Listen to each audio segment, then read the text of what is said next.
Hey there, friendlies. How's up? Welcome to yet another fabulous live stream here at Raindancebushcraft.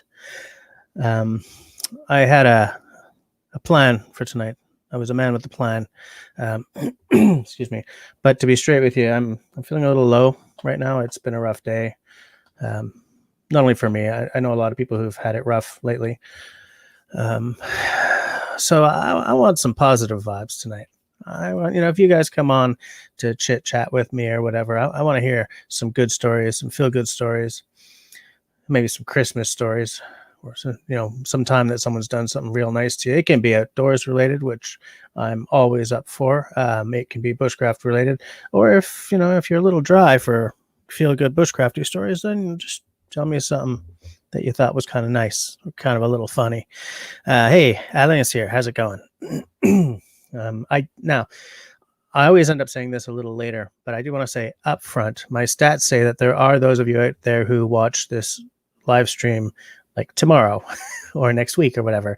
And I do want to say, because I don't feel that I say it enough, that if you are watching this time shifted, then I'm very happy with that. I very much appreciate that. I know that for a live stream, a lot of the magic is, and you can say something and there's like immediate interplay.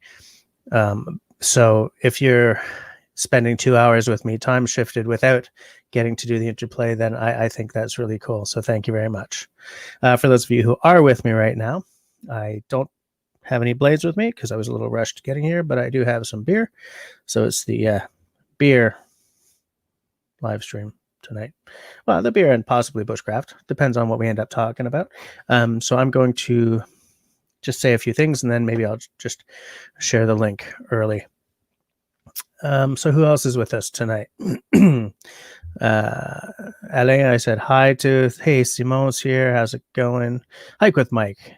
Nice to see you. Yeah, so I've had a rough day and it feels like the news has been bad lately. One of my friends at work lost an aunt to the COVID last week, and it was really weird. It was like, your aunt has COVID but isn't presenting any symptoms to your aunt is dead in like 24 hours. And I know someone else whose wife seems to have it. So, let's do good vibes tonight. Let's all just say something happy. Tell me a cool story. Tell each other a cool story. You can come on screen to say it, or you can just chat it up in the side chat. But I really want to hear some really good stuff. My original plan for tonight, after the day I've had, I just sort of did this. I'm not going to tell you what it is because it will get recycled. It will come back. Let me see who else is chatting with us. Oh, I could Mike notice the Tintin here and up there. This collection is really cool because it's every Tintin, like from the very, very first ones to, I believe, the very last one. I'm not sure if it has the unfinished one, actually. But yeah, hey, up north of 60. How's it going, mister? You guys have had some cold weather lately. And Simone has been doing some troubleshooting, it seems. Mallory's here already. Holy crap. Hey, Mallory, that was a cool camp out you did. If you want to come on and tell us about it. That I saw those pictures and that was cool. Oh yeah, right. You're on break. Sorry. Mallory's taking a break from the YouTubes for the Christmas break, and I respect that. I almost did the same thing, to be honest with you. I don't know if I'm going to come on next week. It's hectic, but anyways. Hey, IRC Adventures is here. How's it going? Foxit. Oh, sorry, I used the wrong name. But worked on your garden today till the sun went away. Got a lot done, though not as much as I planned. Man, my garden is under snow. So I love what Hike with Mike just said here. I'm a recluse. The great thing about being one is you don't have to worry about peer pressure. It's great. Just seeing who we got here. Everyone's still sort of saying hi to each other. So, it's funny because I'm all like, hey, tell me cool, positive stories and stuff. And I don't really have a story to tell myself, actually. Some of the most positive things I have to talk about are like kind of boring, to be honest with you. I don't know if I just clicked the right link, but a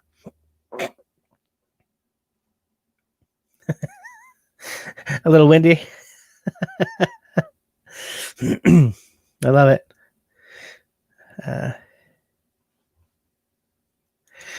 Oh, Mark is asking if I have the Tintin in French or in English.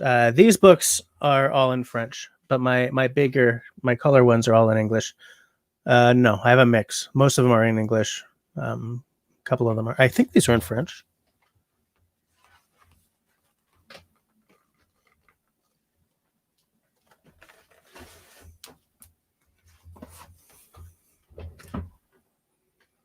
Yeah, they're in French. Is that even going to show up? Am I now going to get nailed by YouTube for showing copyrighted material? Wouldn't that be funny? By which I mean infuriating. Dale, how's it going? Yes, okay. Got a beer. This is by Brasseur Lanaudière, which is obviously in the Lanaudière. Oh, come on, camera.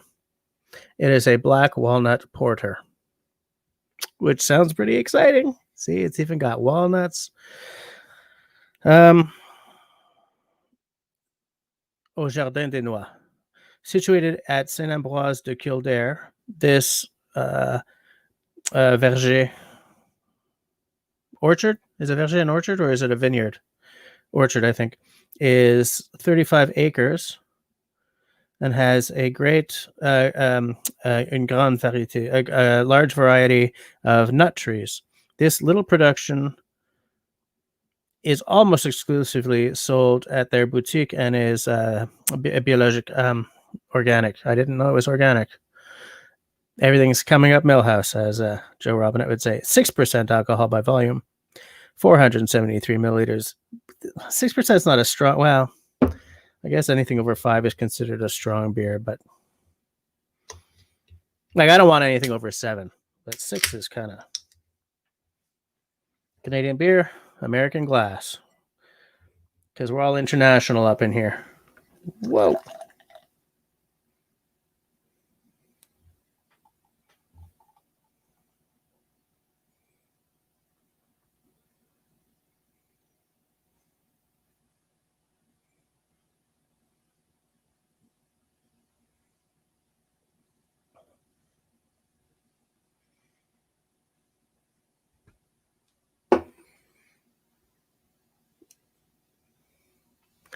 Well, I'm loving the color. So where was I? I can get that off the screen. Hold on.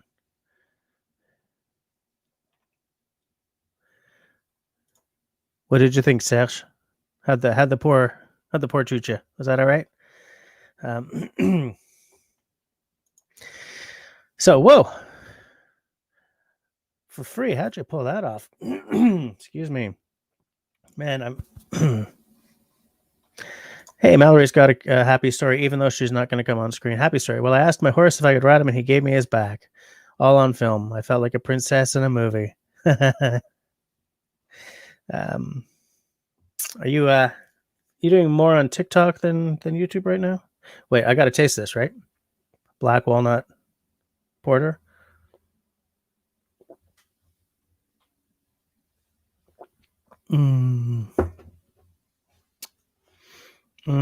Well, the arrival's all great. Oh yeah, I can taste. It's a little high octane. I don't love a really high octane beer. That's why I like 7% is, even that's a little high for me. It's not about like, oh, I can't handle my alcohol. It's just I don't like the taste.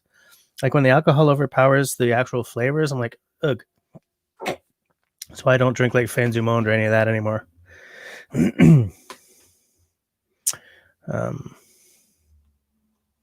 Oh yeah, okay. So you did post it on TikTok. Mallory's gone heavy into TikTok. I downloaded it and tried it out when it first appeared. I wasn't too impressed at that point, but I keep thinking that maybe I should give it another try. But man, I got to keep track of a lot of social media as it is. I'm thinking of actually closing down the Rain Dance Bushcraft blog, the website. I don't get any action over there, so I'm thinking of just cutting it out. I haven't even updated it in a few months. Oh, I've got like something happening here. Happened to me last week too, right? I think there's just too much dust in here. I've got an allergy to dust.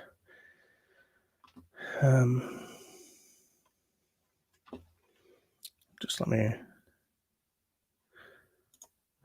Alain, I'm on vacation. Happy about it. Is that positive news? Yes, we're alive. Neither of us have the Rona.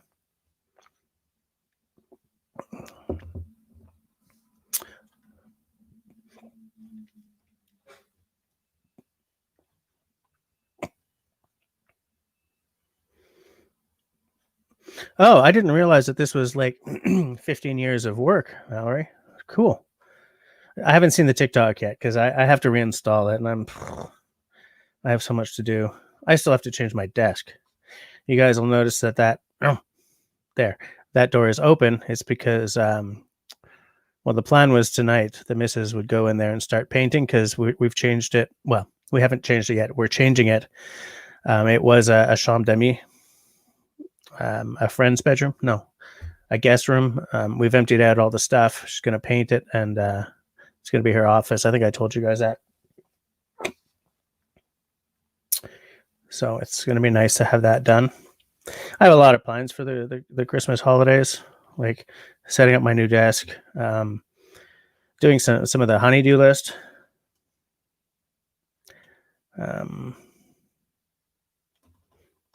Yes, it's cross-border pouring.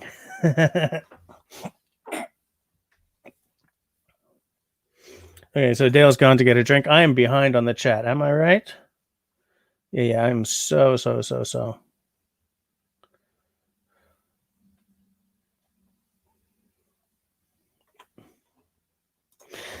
I had a cousin who is based in Baden-Baden. Did I mention that in the last live stream as well?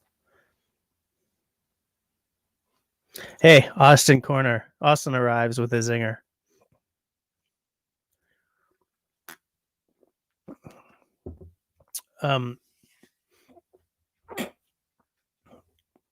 Oh,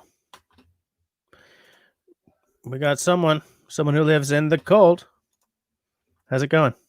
Yo, what's up, fellas? How's everyone doing this evening? Not too bad. So how cold is it right now up there?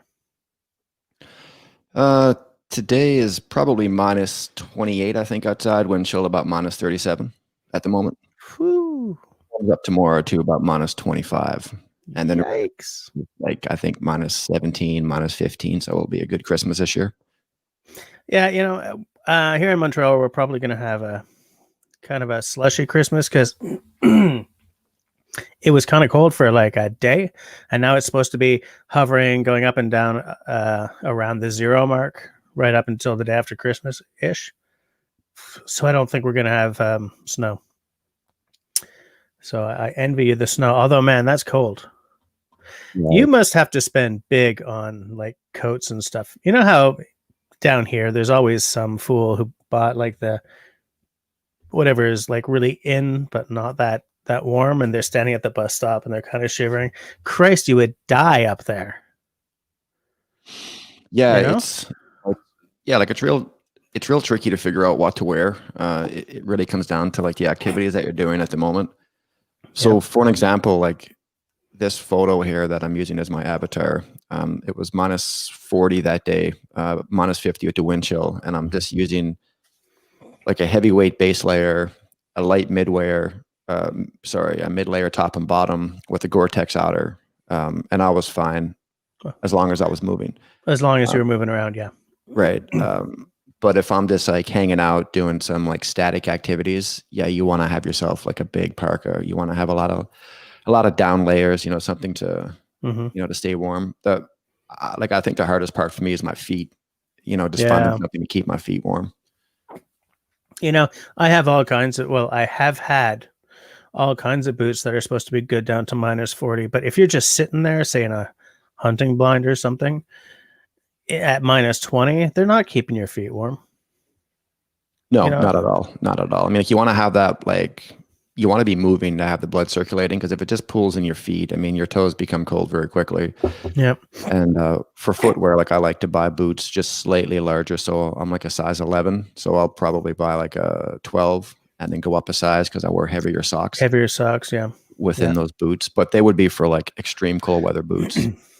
Yeah. Yeah. Yeah. I'd like to get a pair of extreme cold weather boots at some point.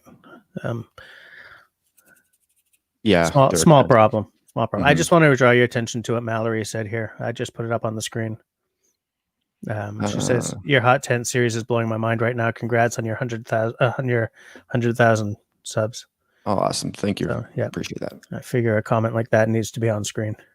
Yeah. Yeah. I just happened to fluke into, I don't know what happened with the algorithm, but it seemed to pick up that video and it pushed it out. So it was a good return on that video. I'm sitting here for the past couple of days feeling I'm at 2,500 subs.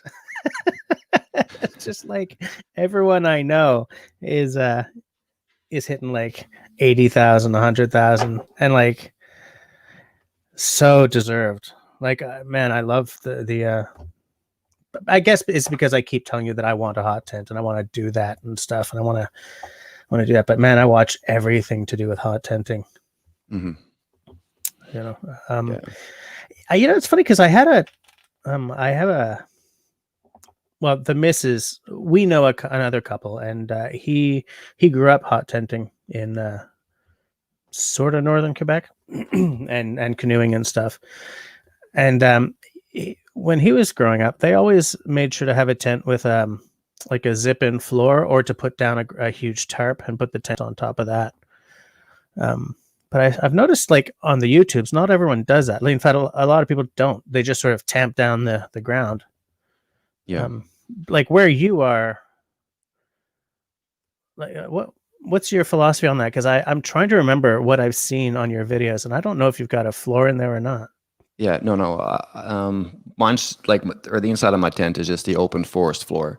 Mm-hmm.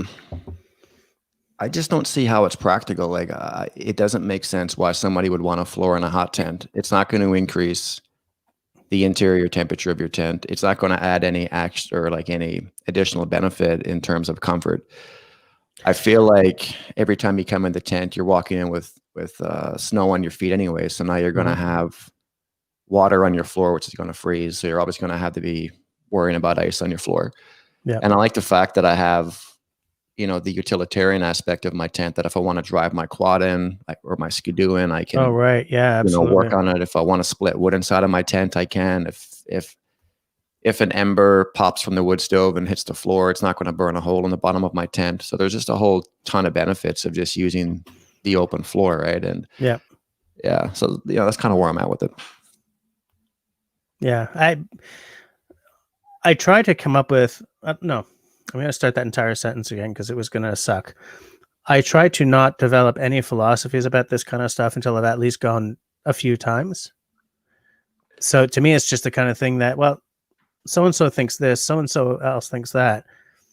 I'd sure like to know what the difference is at some point before I like what Mike said, because he lives in Florida, right? I hot tent all the time in Florida, especially June, July, and August.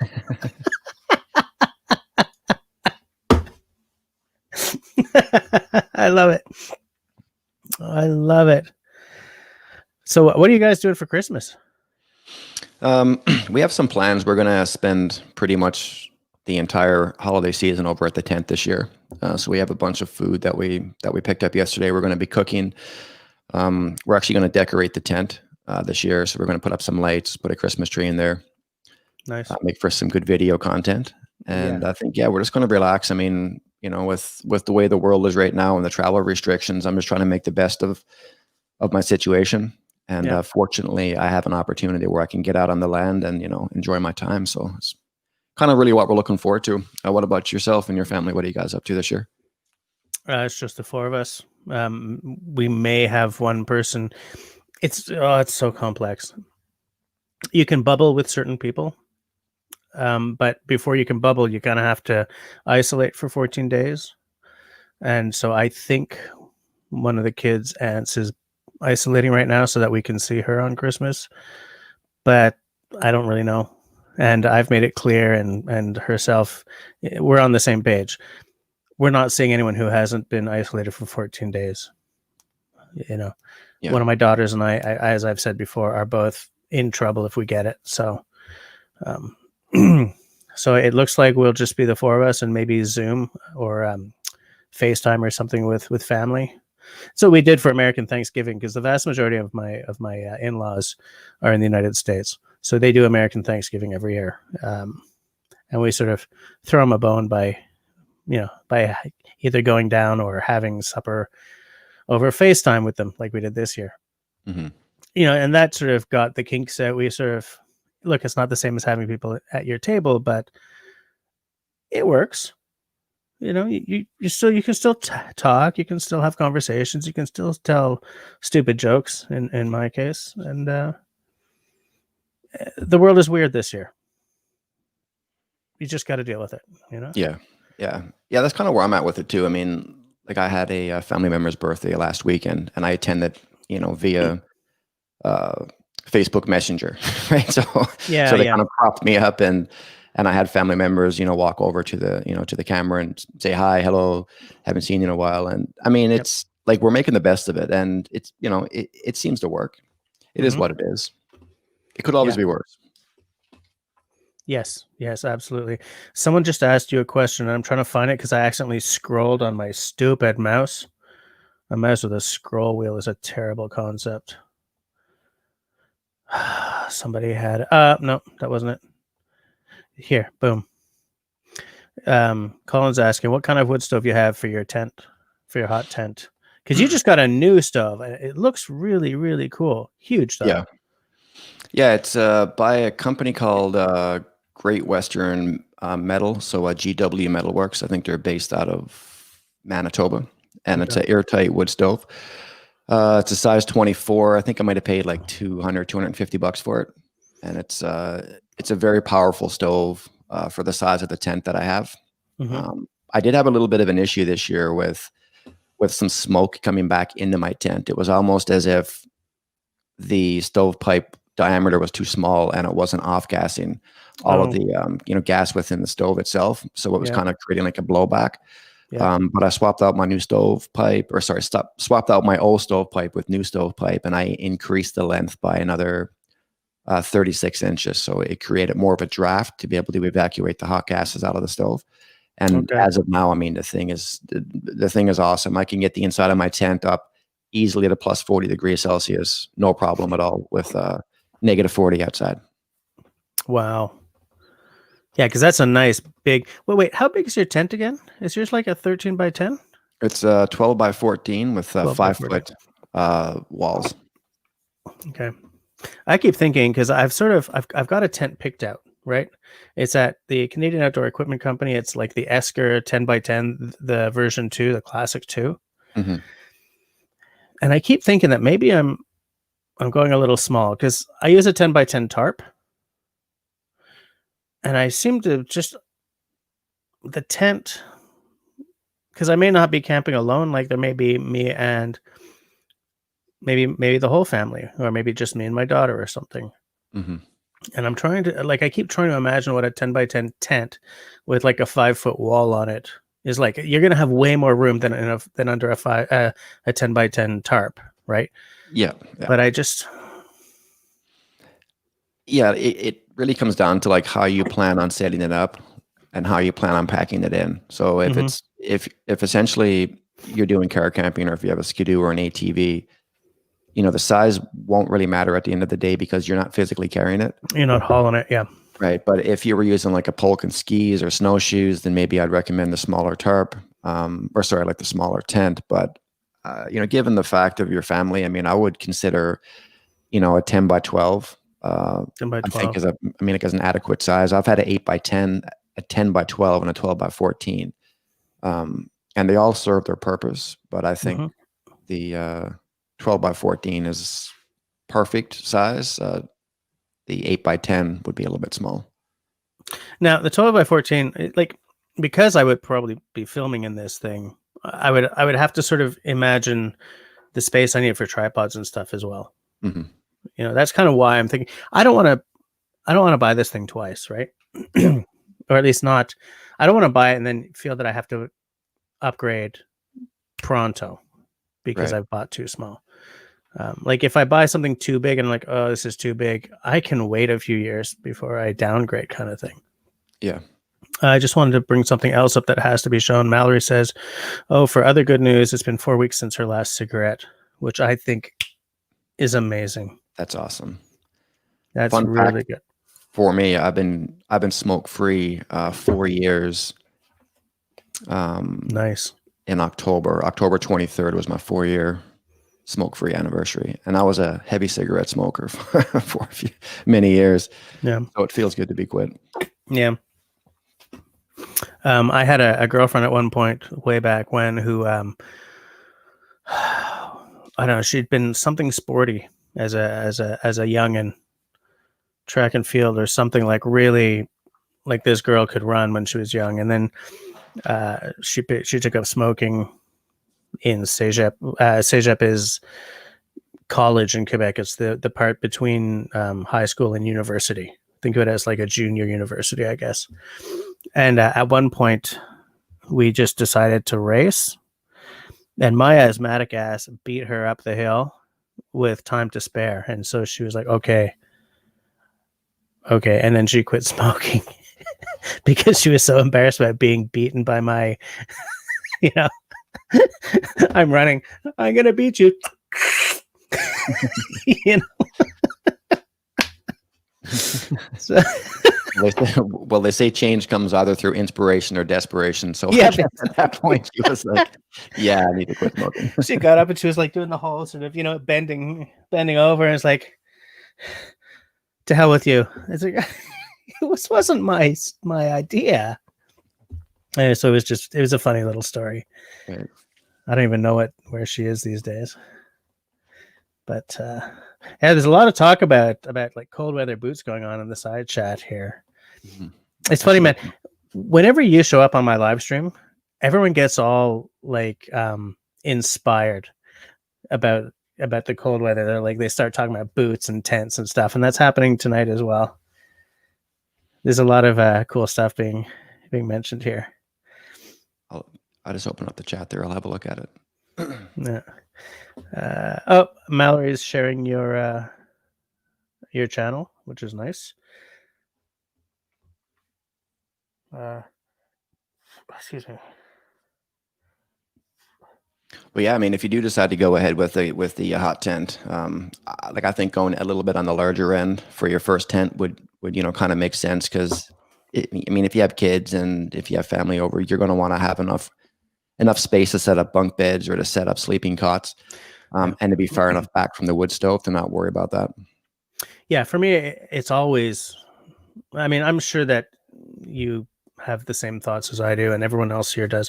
I'm always trying to balance what can I get for the money I can access, because I don't want to be throwing everything on a credit card and then one day be like, holy crap, you know. So it's like I always look at the price of something, and you know, I spent my whole life wanting this model and then buying the one right below it. Mm-hmm. My whole adult life, you know, because when I was a kid, we couldn't buy anything. But, and it's weird how I just automatically do that. But I'm at the age where I have to think that I don't have enough time to buy many of these things as I look for what I really want.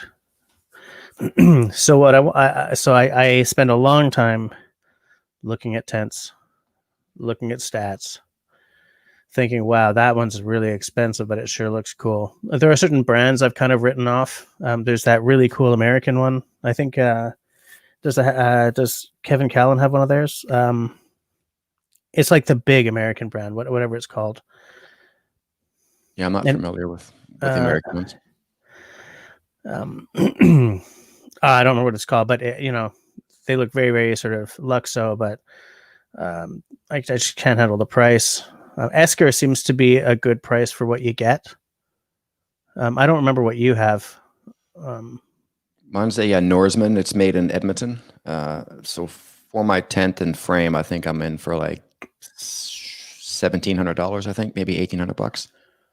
And Oh, and that's for the internal aluminum frame plus the tent.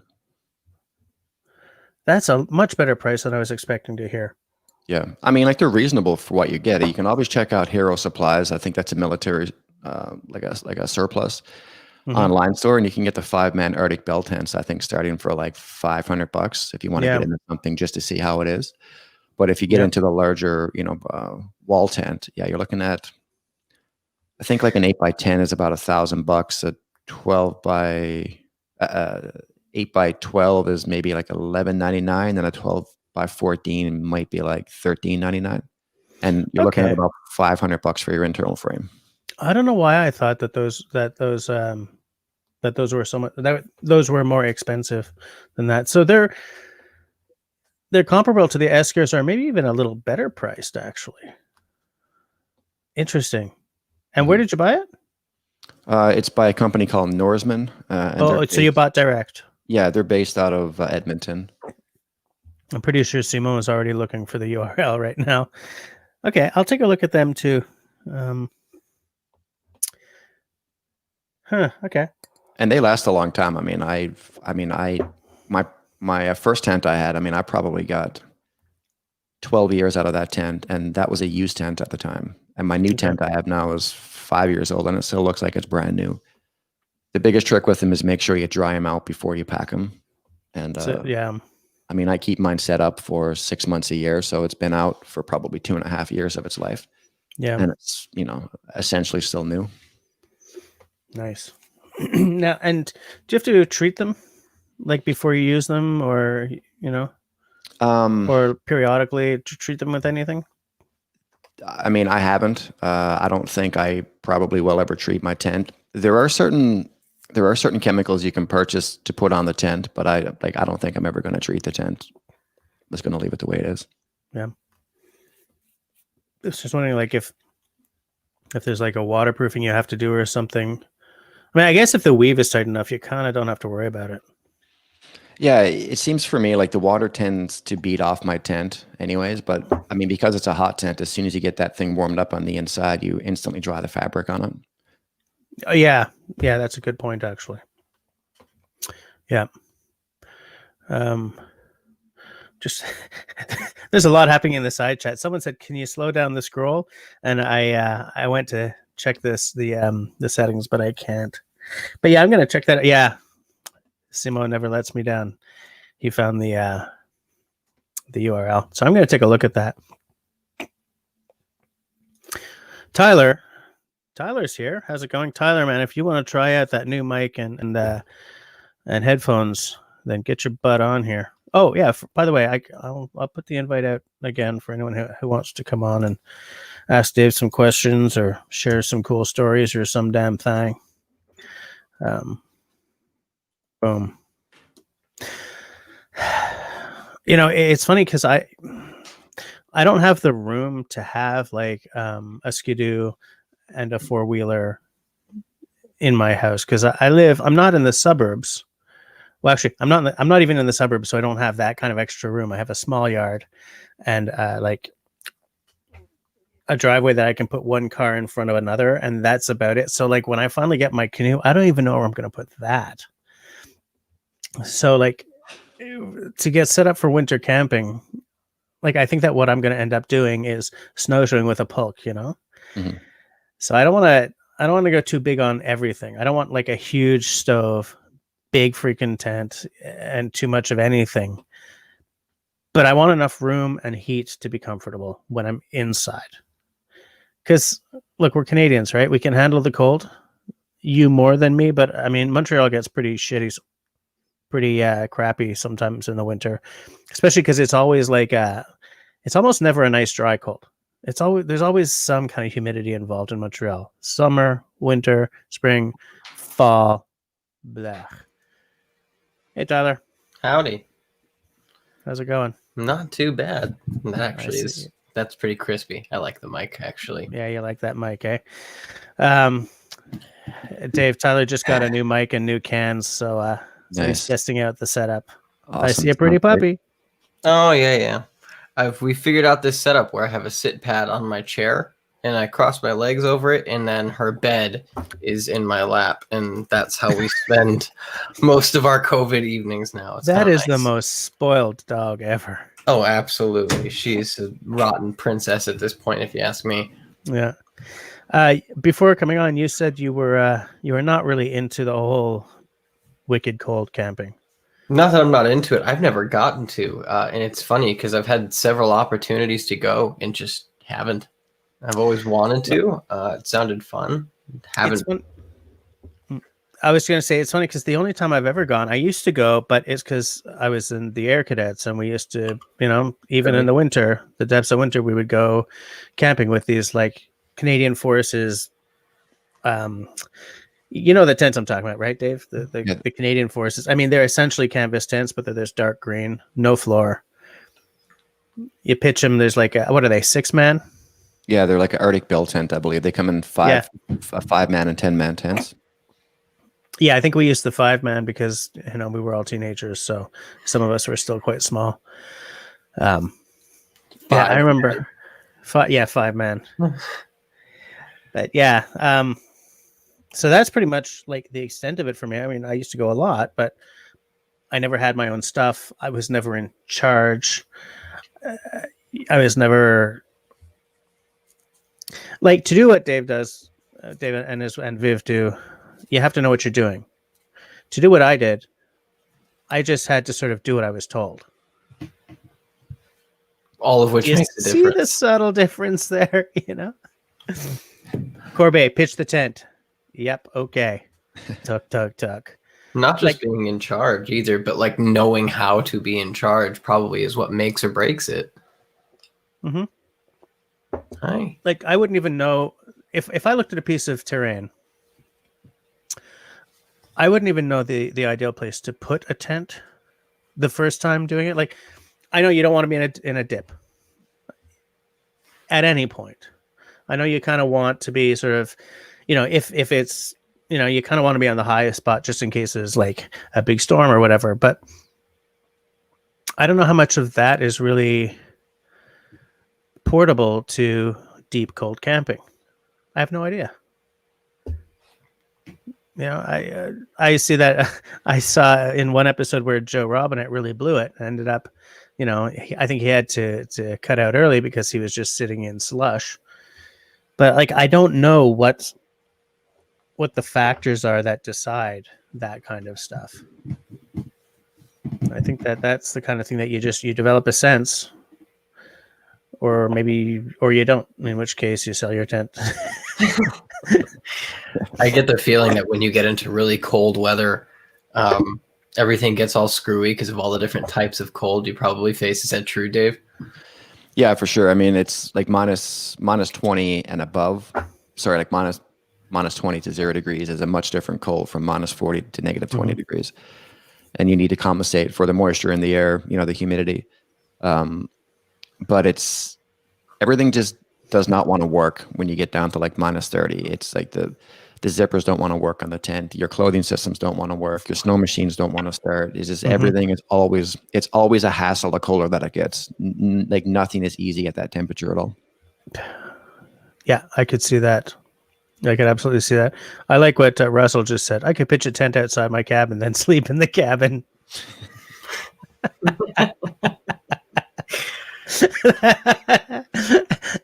He doesn't say much, but when he does say something, it's a bullet, right? That's funny. I was just thinking about Dave. You talked about things not starting. What do you do when the battery's cold cranking test isn't as cold as the weather that you're living in? And Harry Potter meets Legolas. I've heard that several times. If I had my wand still here, I would get it out. Yeah, that's a great question. I typically when it's real cold, like a dead minus 40, I use my 2-stroke machine more often than I use my 4-stroke. Because with the 2-stroke, I have the option to be able to pull it over with a pull cord. So if the battery fails, it's not a big problem. With my 4-stroke, I did upgrade to a gel battery, I think I paid like $350 for it. So it was the biggest battery I could fit in my snow machine with the most cranking amps. And that thing has worked down to about minus 35. And anything beyond 35, it really sucks the juice out of that battery. So I'm always at risk of being stuck with my 4-stroke. So if I am at my tent, I tend to park my machine closer to it. So if I have to like muscle my machine into my tent to warm it up, that's always an option. Or I generally try to take 2 snow machines with me. So if one craps out, then I obviously have the 2-stroke, and the 2-stroke will start no matter what. Oh, that's cool. Yeah. That's good to know. I have one interesting question. I know that a lot of different people who live out in cold weather have said that they have 2 different sets of lubes for their machines. Mm-hmm. Is that true? Do you use like a different weight of lubricant for different machines? Do you have 2 sets of machines? Most of my machines are like set for cold weather because we have a very short shoulder season on both sides. So it starts off and then it just drops. And once it hits, 35 below, we see more 35 below than let's say 15. But for the most part, like for my gear oils and stuff in my machine, I tend to use like a colder weather oil, something that still has a viscosity at low temperatures. So like for my gear oil, for an example, I'll use like a 75 weight oil, like a 75 to 140. So that still has some viscosity at that, cold temperature. For my 4-stroke machine, I tend to use like a 0 weight synthetic oil. So that will help with starting in cold weather. And if I'm using my 2-stroke machine in minus 40, I'll pre-mix my gas instead of depending upon the oil reservoir. So typically in a 2-stroke, you would add your 2-stroke oil in one container, and you have your gas in your fuel tank, and they both meet at the carburetor, and they pre-mix. But what happens is when you start your machine, the 2-stroke oil is just like molasses, so you tend to burn your machine, or you tend to burn very lean out in colder weather until the machine warms up. So to like mitigate any of that risk and worrying about burning out a piston, I just pre-mix my gas, bypass that secondary tank, and just pour mixed gas straight into the fuel tank. I go through more spark plugs by doing that because it burns a little bit richer, but it's saving my engine. So which, let's face it, is more expensive than a couple of spark plugs. Yeah, exactly. Yeah. I just never would have thought of that. That's cool to hear. I wouldn't have thought of that either. Absolutely not. Yeah. But I do have to say I wouldn't have thought of that because I learned to drive at 37. I only finally changed my own brakes 4 years ago. Right? So like the engine is very mysterious to me. So I don't have a whole lot of that kind of knowledge. So I would never have thought to do that. I just would have said, well, here's what it says in the manual. And I just would have gone through the warm-up process. That's the kind of knowledge I want to seek in time, is knowing how to fiddle around with engines and machines. Because pre-industrial stuff I can work on. I'm pretty good at that. Early industrial stuff I'm all right at. But when you get into like computerized engines or, even newer stuff, it's all gobbledygook to me too. Right. Yeah, I like the axe because I understand it. Yeah. It's basically sharp rock on stick. It's just like sharp rock is malleable. I like tools and machines where I'm the moving part. Yeah, that's where you have more luck with the older machines. Like even my new 4-stroke that I have, I mean, it's basically like a computer, right? I mean, it has so many sensors on it that if one of those sensors fail, the machine's going to go into limp mode and I'm stuck on the ice. Whereas with my old school 2-stroke machine, as long as I have a small toolkit, I can basically like pull that thing apart, make it work no matter what, So the older tech is much more reliable in those situations. Right. Russell says he likes looking outside, seeing snow and going burr. I think he's not a big cold camper or hot tenter. Mallory is, I think this is to me, do it near your house the first time. I'm glad I did because I didn't have the right gear to go further. Great practice run. We'll go further next time with the right gear. Yeah, and that's pretty much what I'm afraid of. I'm afraid of like being out near LaBelle or something and I'm not equipped for this and spending like one very uncomfortable night and running for home the next morning. That's not what I'm afraid of. I'm afraid of I'm basically afraid of to build a fire. That's what Right. I'm afraid of, the Jack London novel where he, moron goes out in minus 75, unprepared to camp or do anything, hikes alone. Right. That's what I'm afraid of. So my practice run will be gingerly, and I will probably do several. Right. I want to say two things. First, hi to Sajad. Welcome back. Nice to see you back.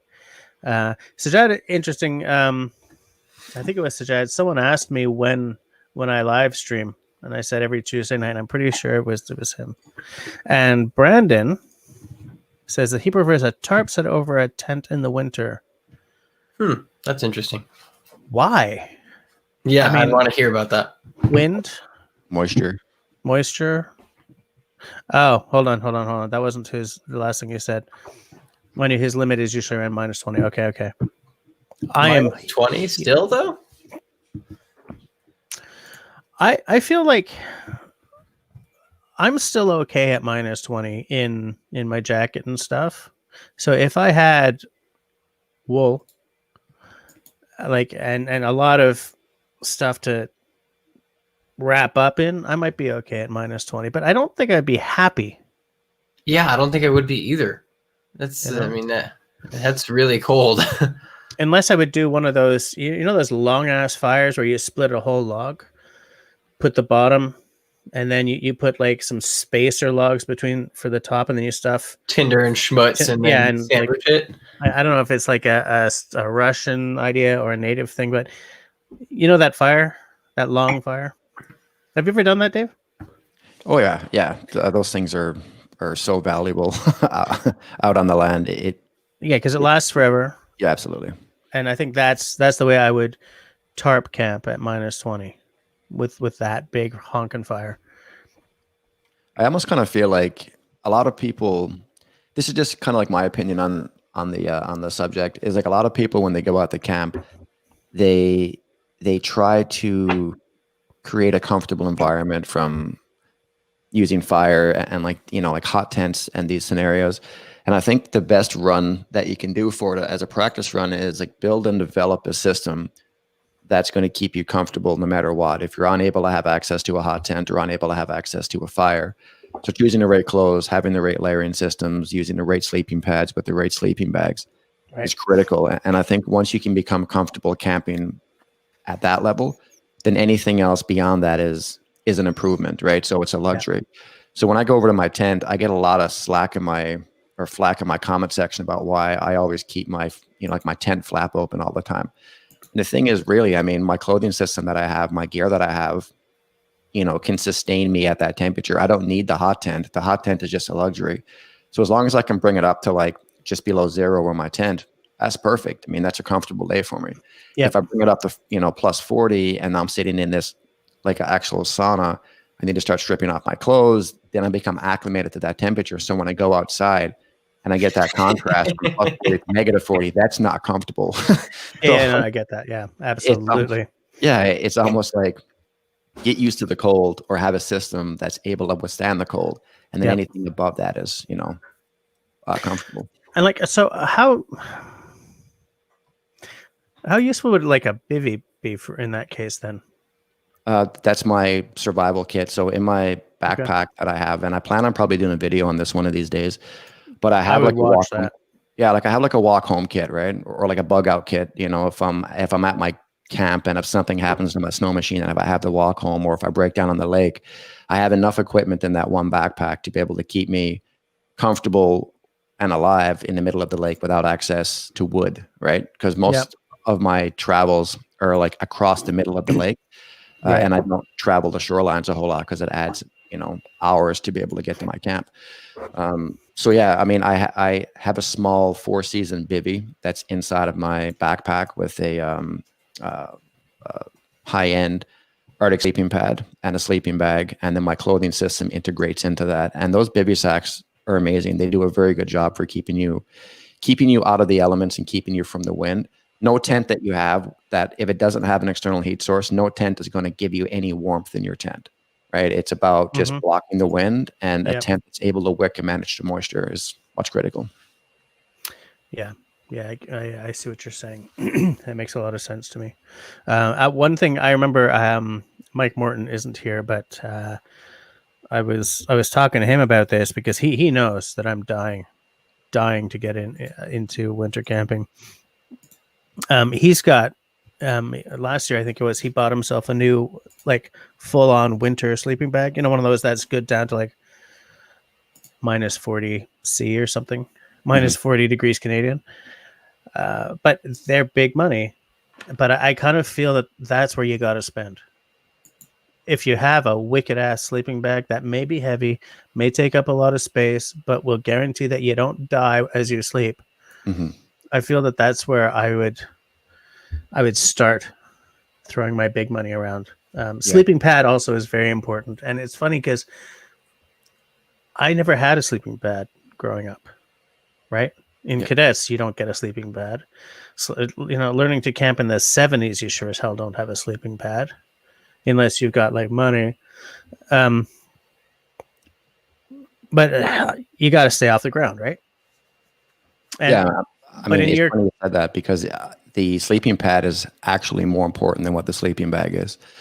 Because if you zip up all of your clothing, like if I have my parka, my snow pants, my balaclava, my ski goggles, my mitts, my entire outer clothing or my entire outer gear, as long as I have something to insulate me and keep me off the ground, I could essentially dress with all of my gear zipped up on top of a sleeping pad. Yeah, I get it. With a tarp over me.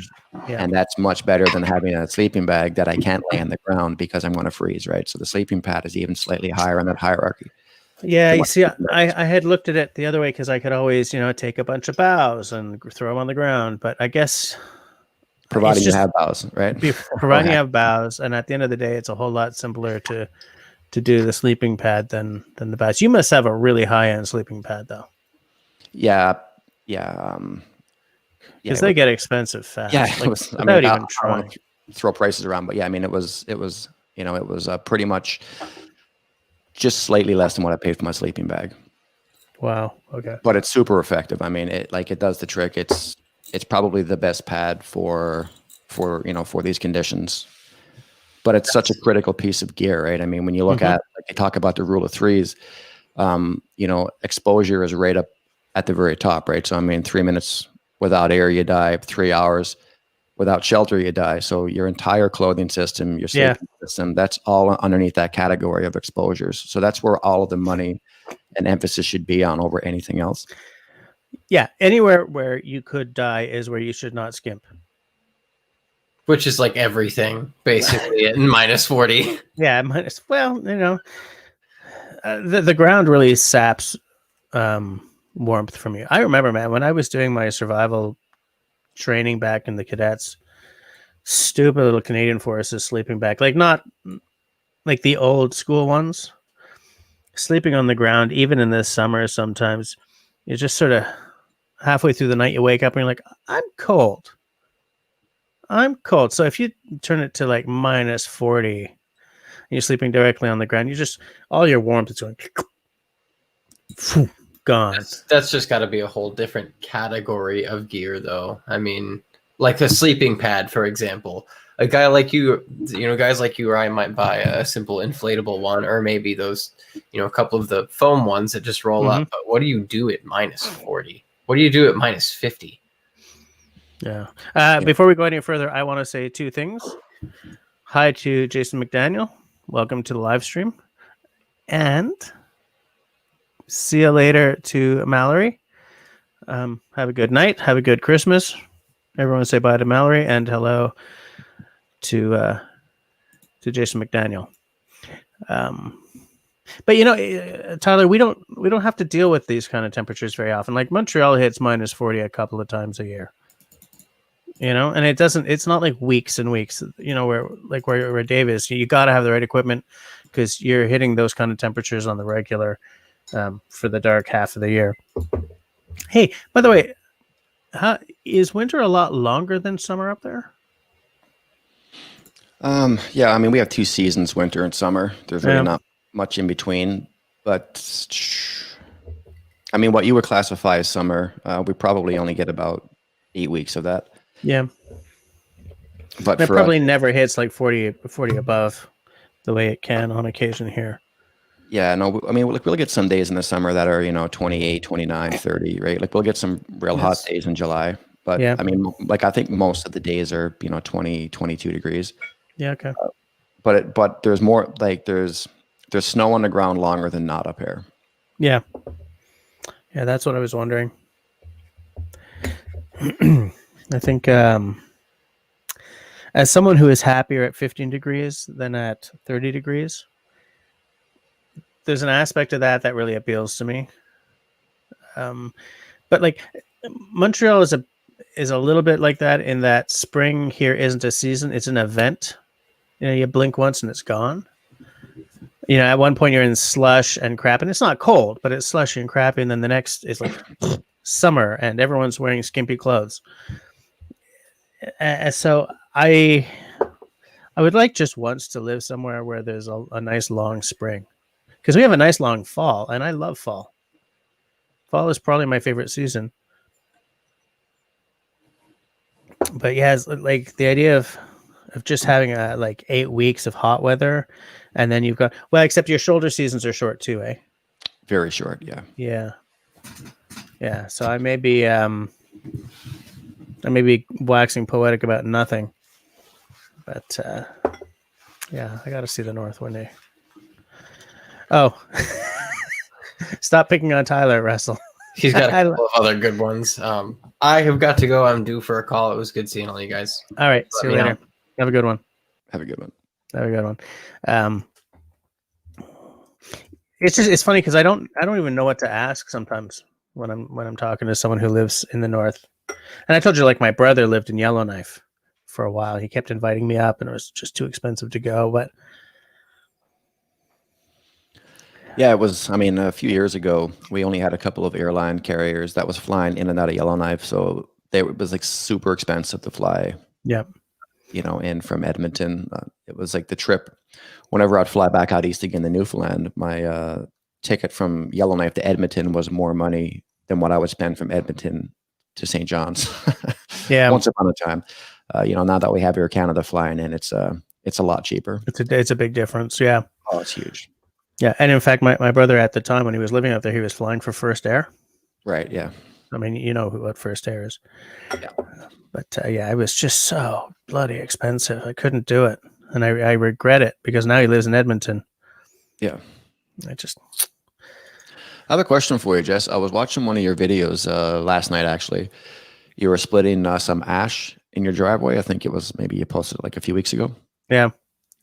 And so like, what is it that you do with those logs? Like, you make axe handles out of those? Well, that's what I'm hoping to do with those. I've never made my own axe handles, so I'm going to carve one out of like pine just to as a proof of concept, and then I'm going to try it because I restore a lot of axes, but I always end up buying the handles. Either if I find a good one at Canadian Tire or something, which happens more often than you might think, then I'll pick that up. But there's also a guy called East Coast Lumberjack, and he makes some very nice handles. I've got one or two of his, but I want to try making my own.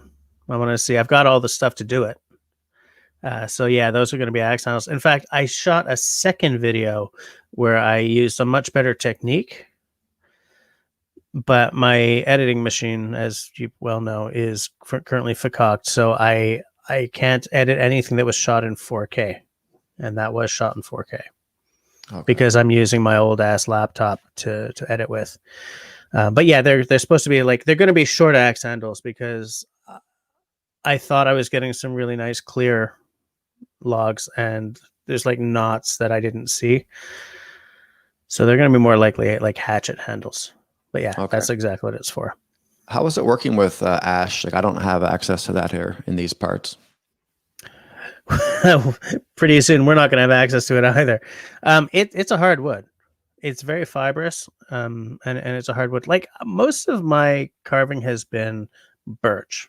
Carving a birch spoon, carving a birch kuksa. My one kuksa sucked, so I burnt it. And ash is nowhere like that. It's a much harder wood. It's much denser. It's much more sort of fibrous. Like, it doesn't. I mean, you've split birch, right? So puck. Ash, puck, and then you're like yanking because it's just not giving up without a fight because it's all fibers and it's all doing this. So I think, but the benefit if you were to use it as firewood is that it burns really nice and long. It's a big, heavy hardwood, right? Yeah. And so anything that doesn't work as an axe handle, I will save for firewood. Nice. Yeah, it's a really nice looking. Check this out.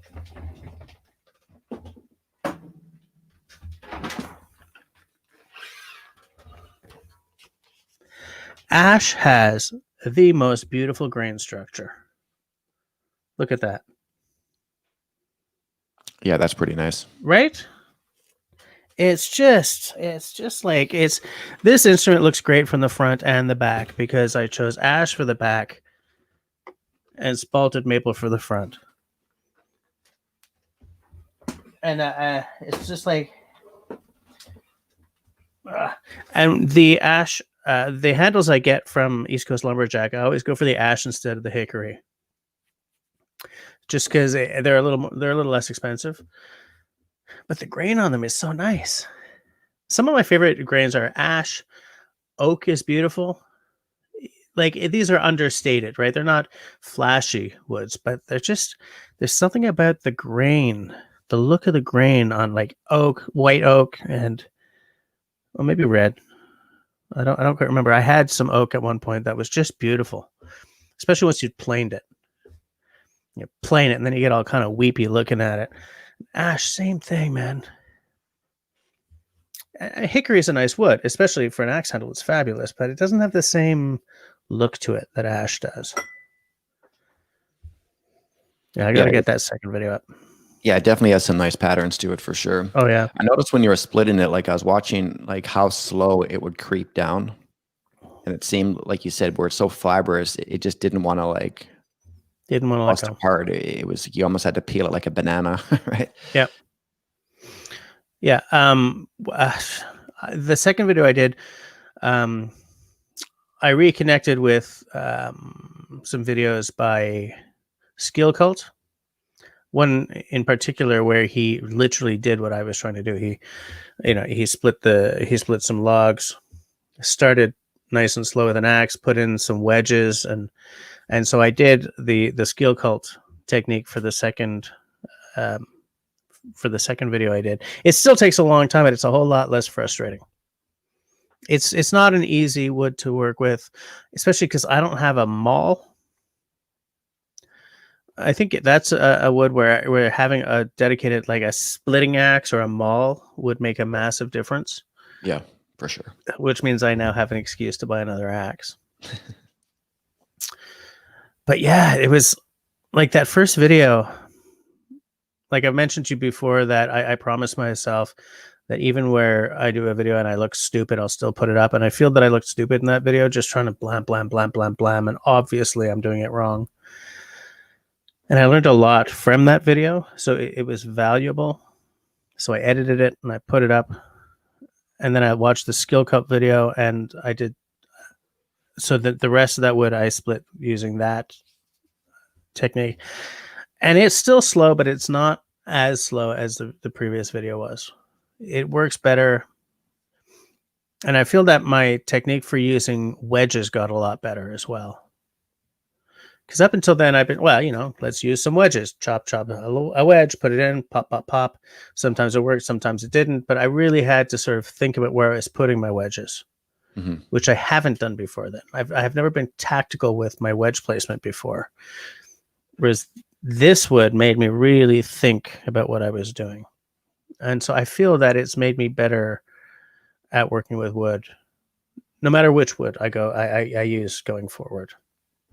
Yeah, for sure. No, I mean, I thought it was a good video because it was representative of the situation, right? I mean, I know how, splitting sometimes can either go in your favor or not. But I was interested in the ash because I don't have any of that here in my area. And I'm like, I wonder what that would be like to split, or like, how would it be to work with?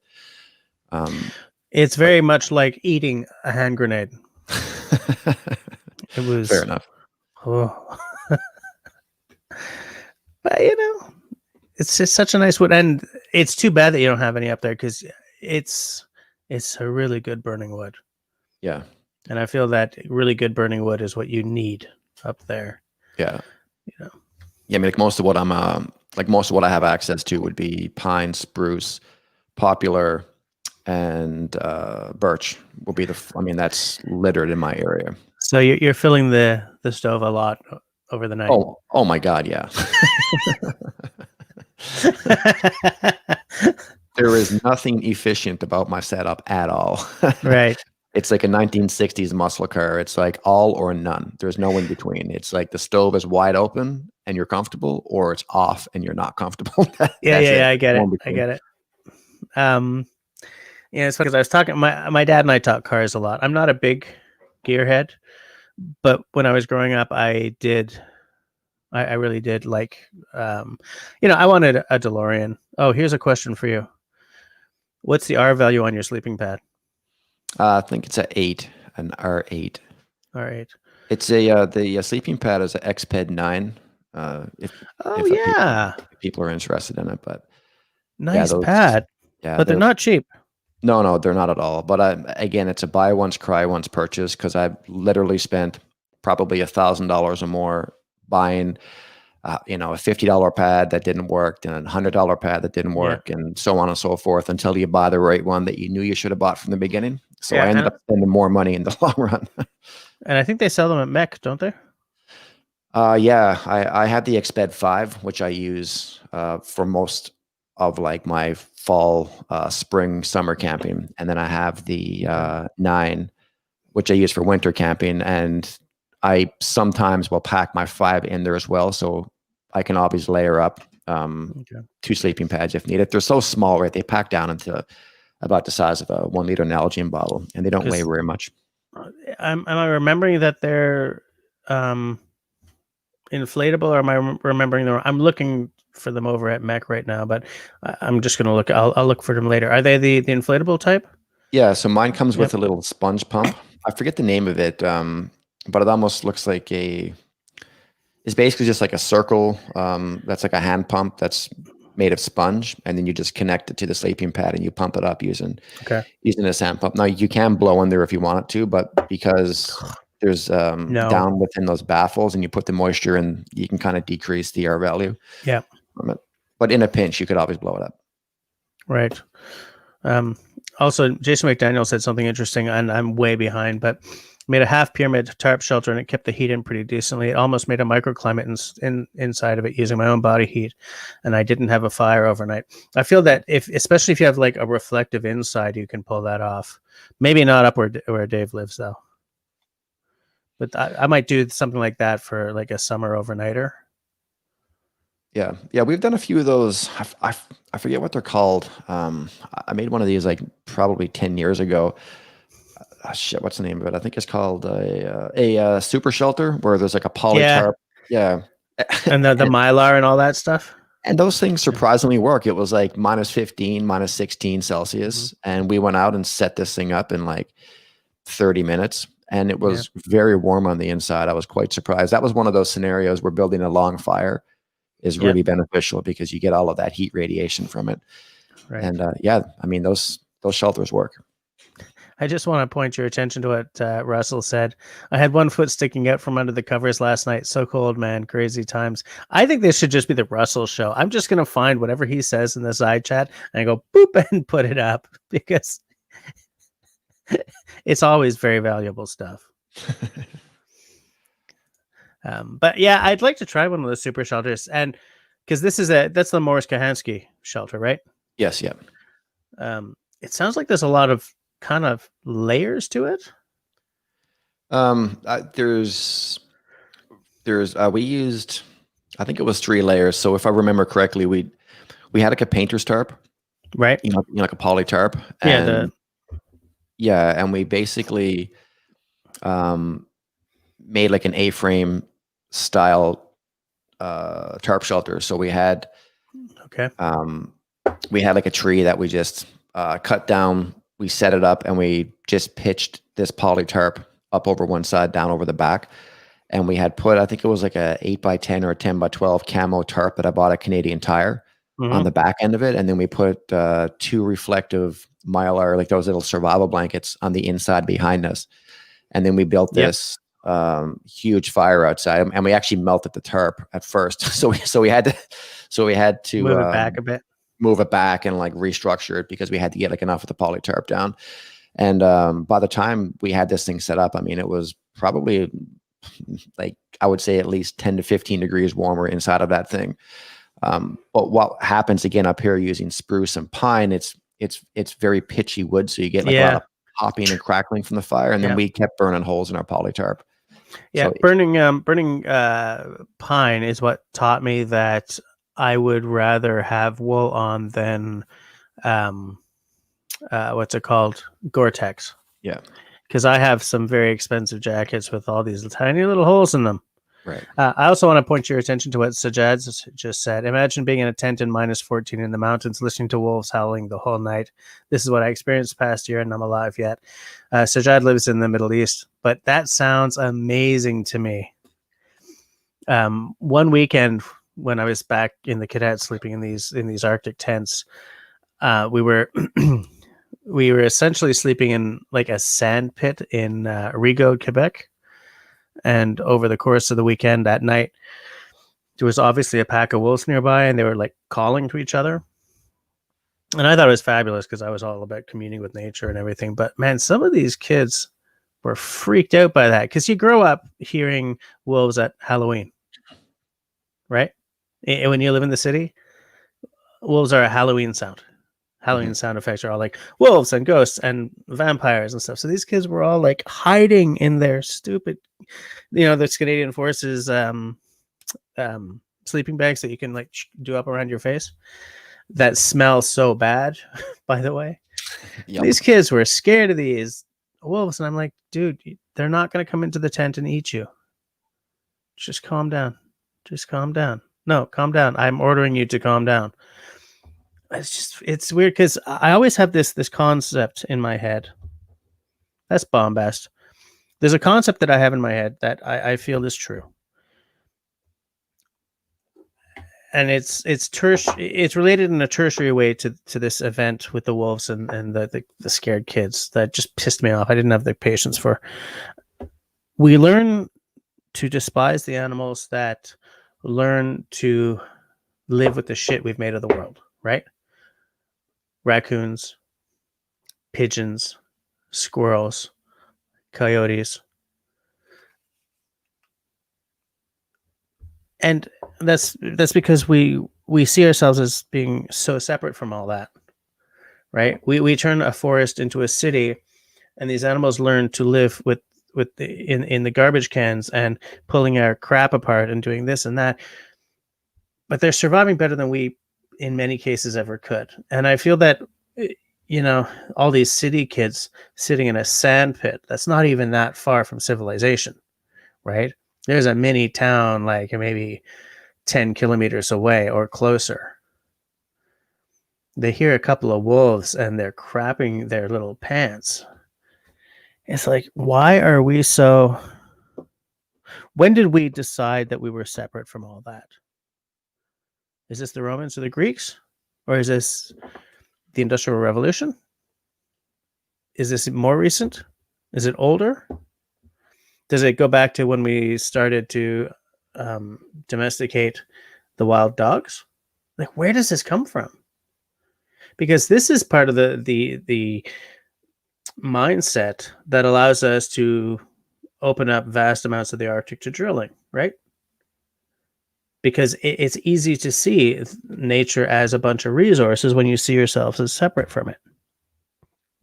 It's easy for us to throw rocks at raccoons or something, because, oh, my garbage, when all they're doing is surviving in a piece of territory that at one point was habitat. I didn't really want to go into this tonight. This is supposed to be like a happy night, so I'm going to shut the hell up right now. But anyways, hey, Bettina's here. How's it going? Did I miss anyone else? I don't know. How did I go down that really boring ass road? What were you talking about when I sort of... Oh, it was I think- related to what Sajad had said about, sleeping in the mountains and hearing the wolves. That sounds like heaven to me.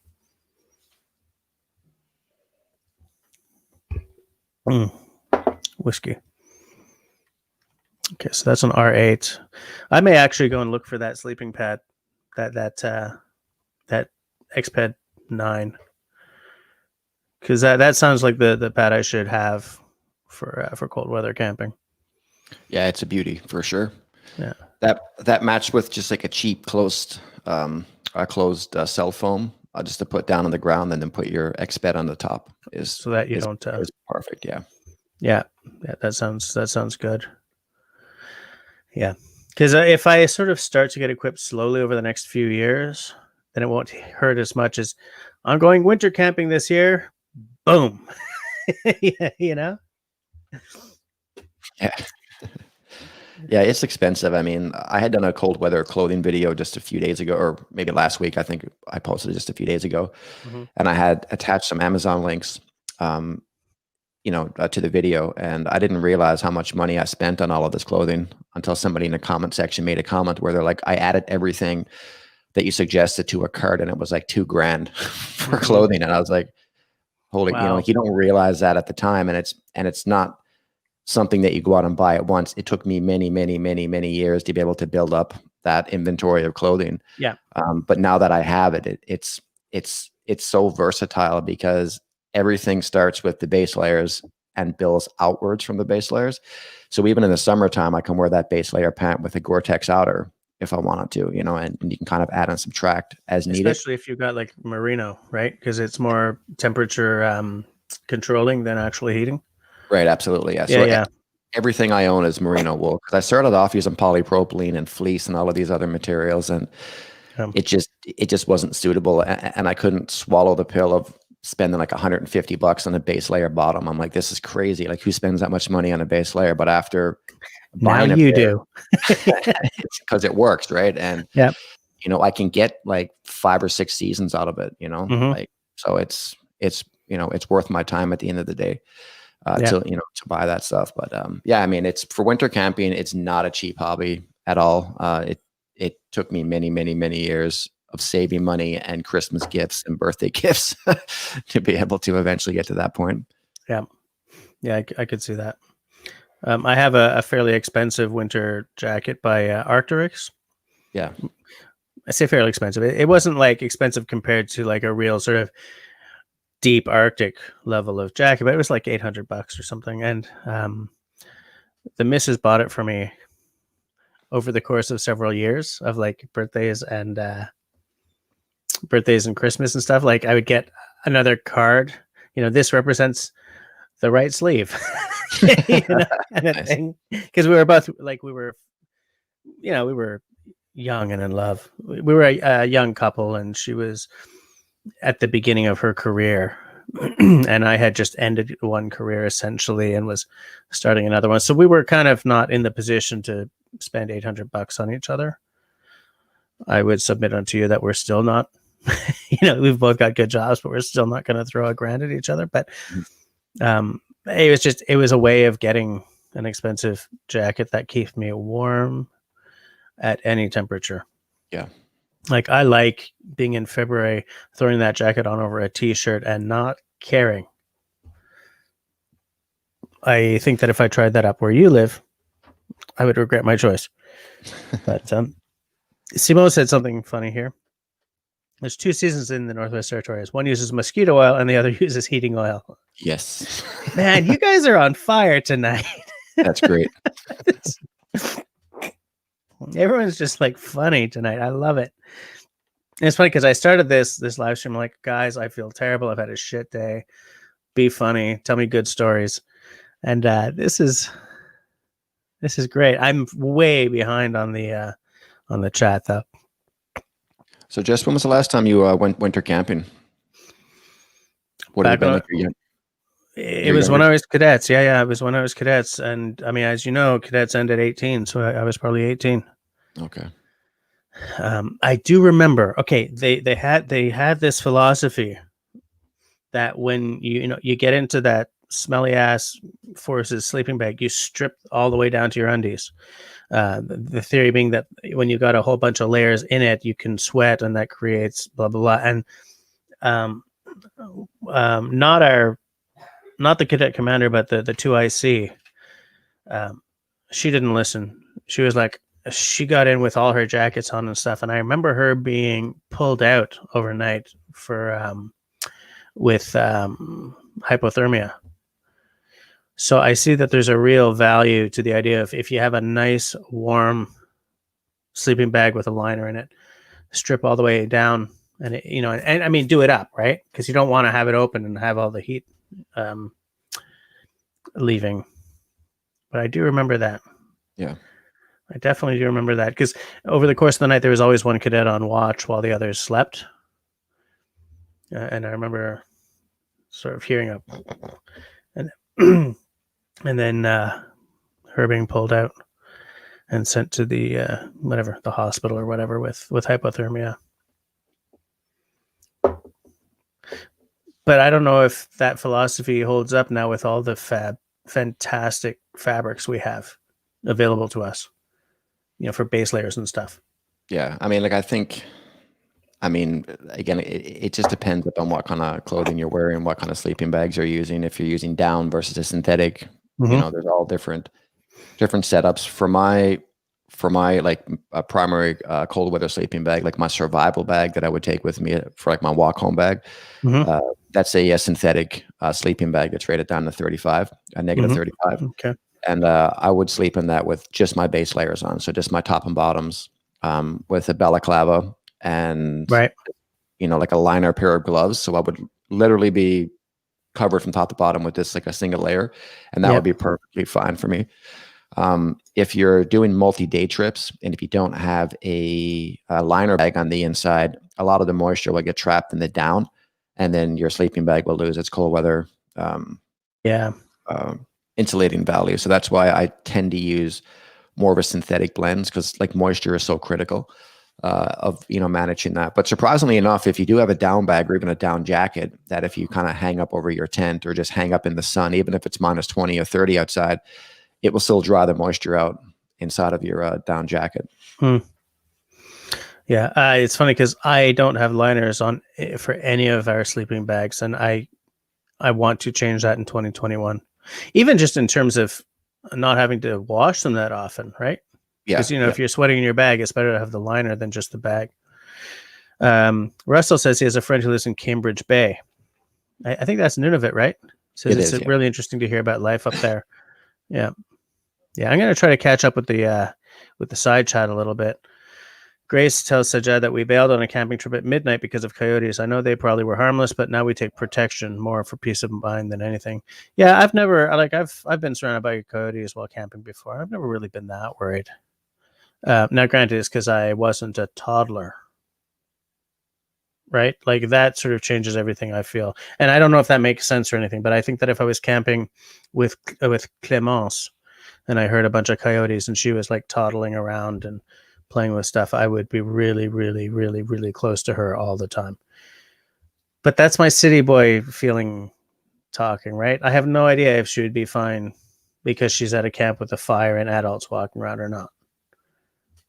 I'm perfectly willing to admit that I'm stupid about stuff like that. It's all just feelings I have. My run-ins with coyotes have been completely harmless. There are coyotes around where I work. Well, where I work when we're not all COVIDed up the wazoo. So I don't feel that I feel that they're more curious than dangerous. And I don't know if you have them up there, Dave. Yeah, there's some coyotes around, but I would agree with that statement that they're more curious than dangerous. Yeah. And I'm not going to be packing heat into the forest just in case of coyotes. There are times when we've packed a shotgun with some heavy. I just talked about guns on my own channel. I'm just going to move on. But in the spring, when we did maintenance at our hunting camp, sometimes there was a bear that used to knock our stuff down. So we did go with protection just in case. And now we're moving right the hell on. Who else is yapping at us? You could do with your truck a 3 feet wide path. I don't know what that's all about. Oh, Russell likes my likes my base. Man, the thing is, Russell, I have a story with that base because I had to go to New York City to choose all the woods and stuff for it, and I bought it for myself for my 40th birthday. That's 8 years ago. But I had to save up for 6 years to buy it. So like there's this whole story with me in that base, and I'm quite attached to it.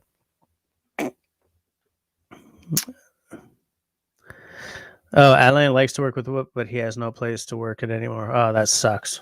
I also like to work with wood.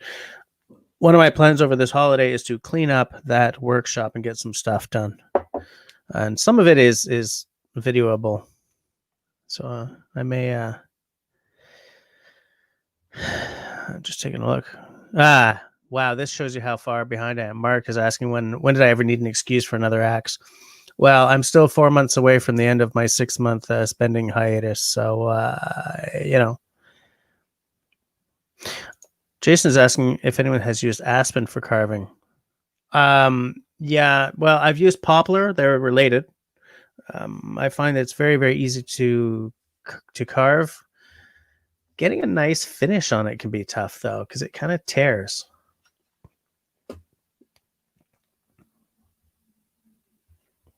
Yeah. Sajad says it was his first time listening to the wolves in the wild. He was frightened, but loves them and doesn't want to bother them in their environment. So many animals sound scary, look scary and stuff, but if you'd leave them alone, look, they're not skinheads, right? They're not out there looking for trouble. And if you're respectful, by which I don't mean I'm communing with nature and everything's poetry. I mean, if you're respectful in that where your space is and where their space is, very, very often you're going to have no problems. Now, granted, around here, people keep feeding the damn animals, and that can create all kinds of problems.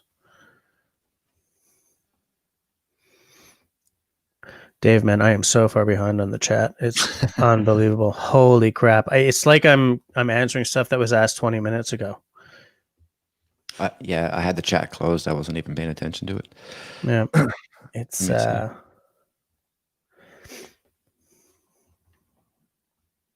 yeah, Bettina joined. She's just joined in 14 minutes ago.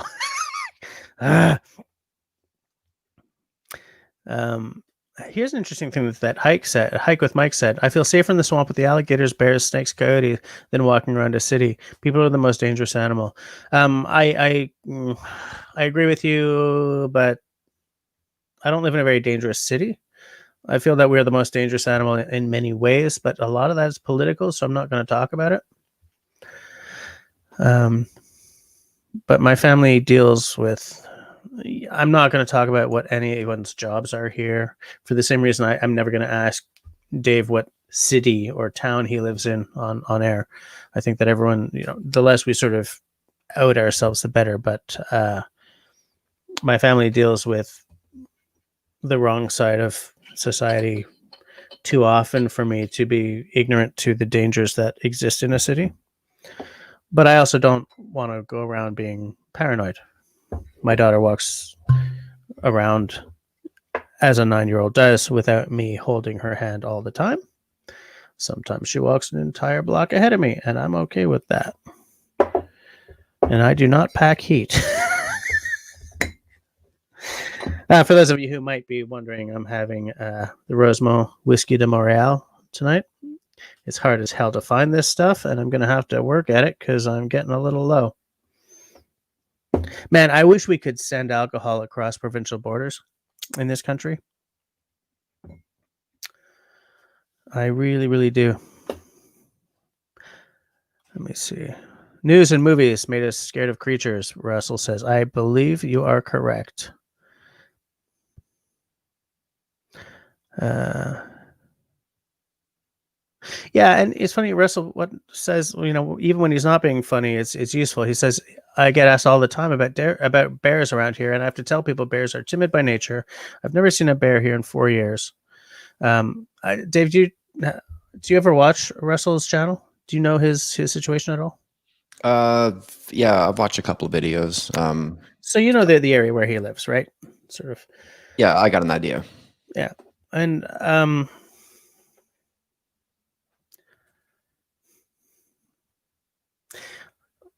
I wish that some of the mystery wasn't there between us and things like bears and wolves.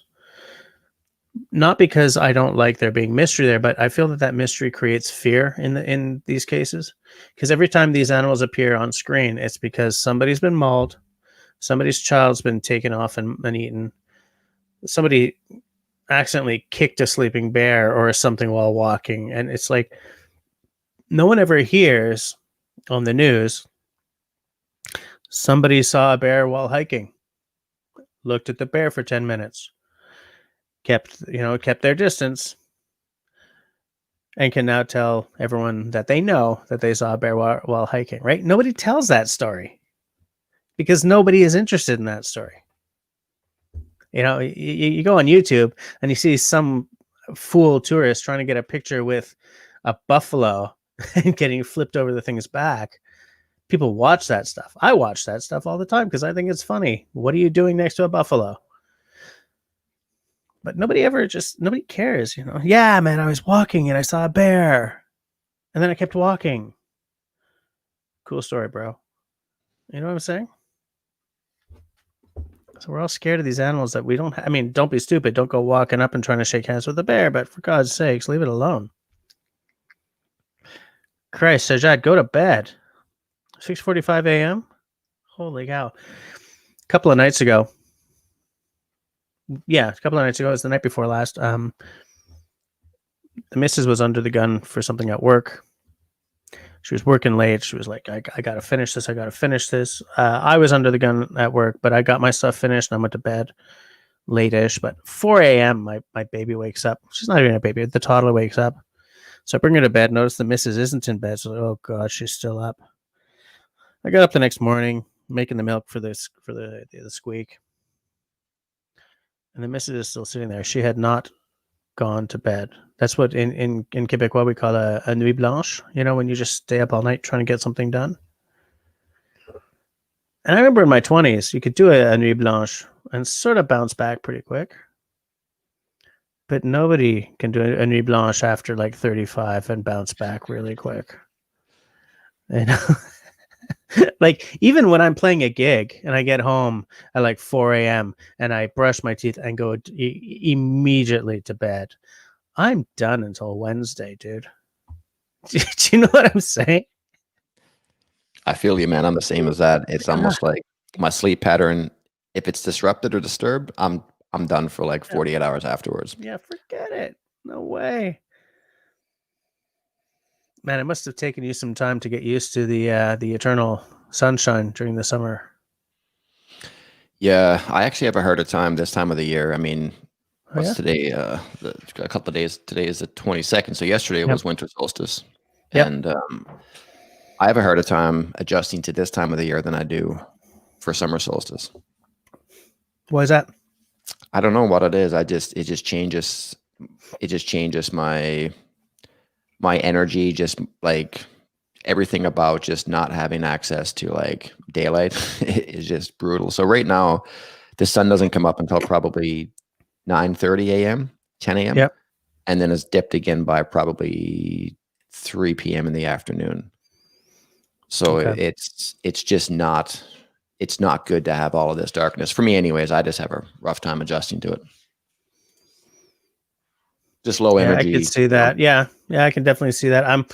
I'm someone who, even here in Montreal, we're not that far north in a Canadian context, but we're far enough north that the nights in winter are long, and the days in summer are long. But I get seasonal affective disorder pretty bad. Yeah. So I've had to buy just like a sun lamp. In February, I'm sitting there just, oh God, take me now. But this, put a sun lamp in my face and it seems to feel a little better. Yeah, I have one here on my desk right Yeah. now. And when I wake up in the morning time, I sit in front of this thing for the first 30 minutes of my day drinking coffee. And I'll just update my social media stuff, go through comments, and the first 30 minutes of my day, and that's my go-to to feel somewhat rejuvenated. But even using that lamp for me is still Yeah. like not enough. Yeah, It's not enough. I know. No, man, it's hard on the body. It really is. And I'm a guy, I hate being up before the sun. I hate getting up before the sun. I hate it. And so the dark half of the year, like the alarm goes off at 6 and it's still blackout. And I'm Yeah. making coffee for the missus and milk for the toddler. And I don't want to be up right now because it's just, to me, if the sun is just poking over, like if the sky is just getting a little light, I'm okay. It's fine. Okay, I'm doing this. Let's do this. Are we going to do this? Yeah, we're going to do this. Okay, let's do this. But if it's still like pitch black out and the alarm goes off, I'm like, funk you forever, dude. Yeah. But just so I would have a really hard time. Bettina is saying that she had a friend who had a pack of wolves, lived in Uxbridge, Ontario at the time, was just south of there. They were beautiful. Could you imagine owning a pack of wolves? Can you imagine walking the dogs when you have a pack of wolves? What must that be like?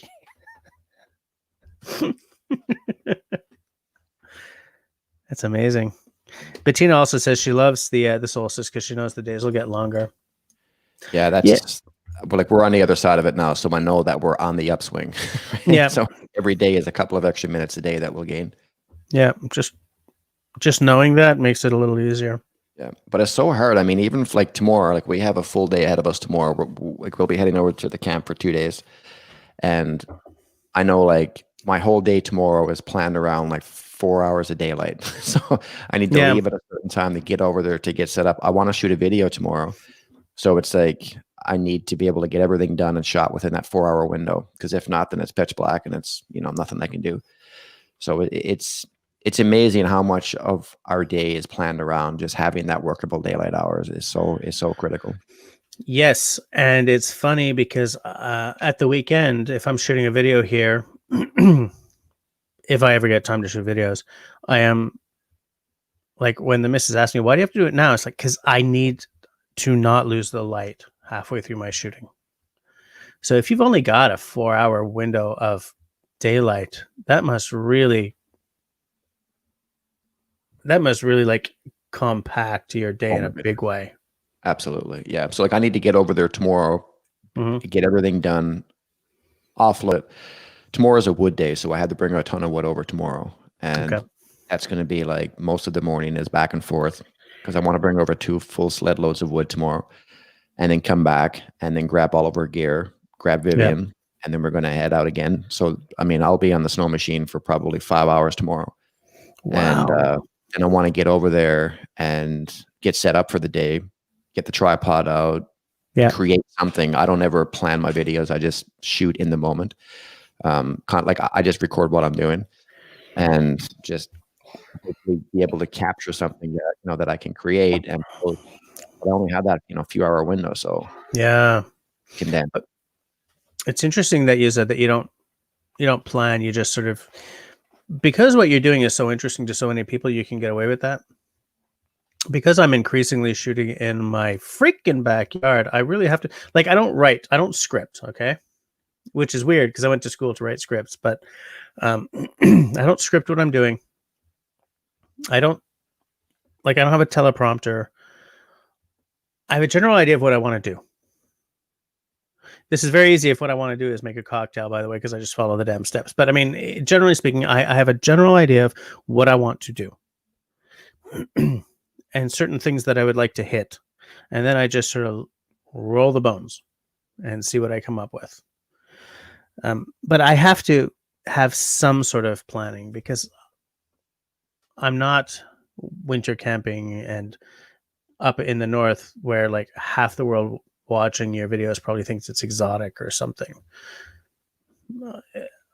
And I kind of envy that kind of freedom you have. Mm-hmm. But yeah, I mean, like I find I've always just kind of been of thought.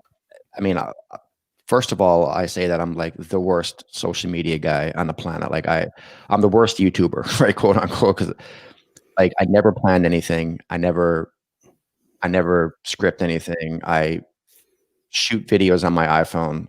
I edit videos on my iPhone, and I upload videos from my iPhone.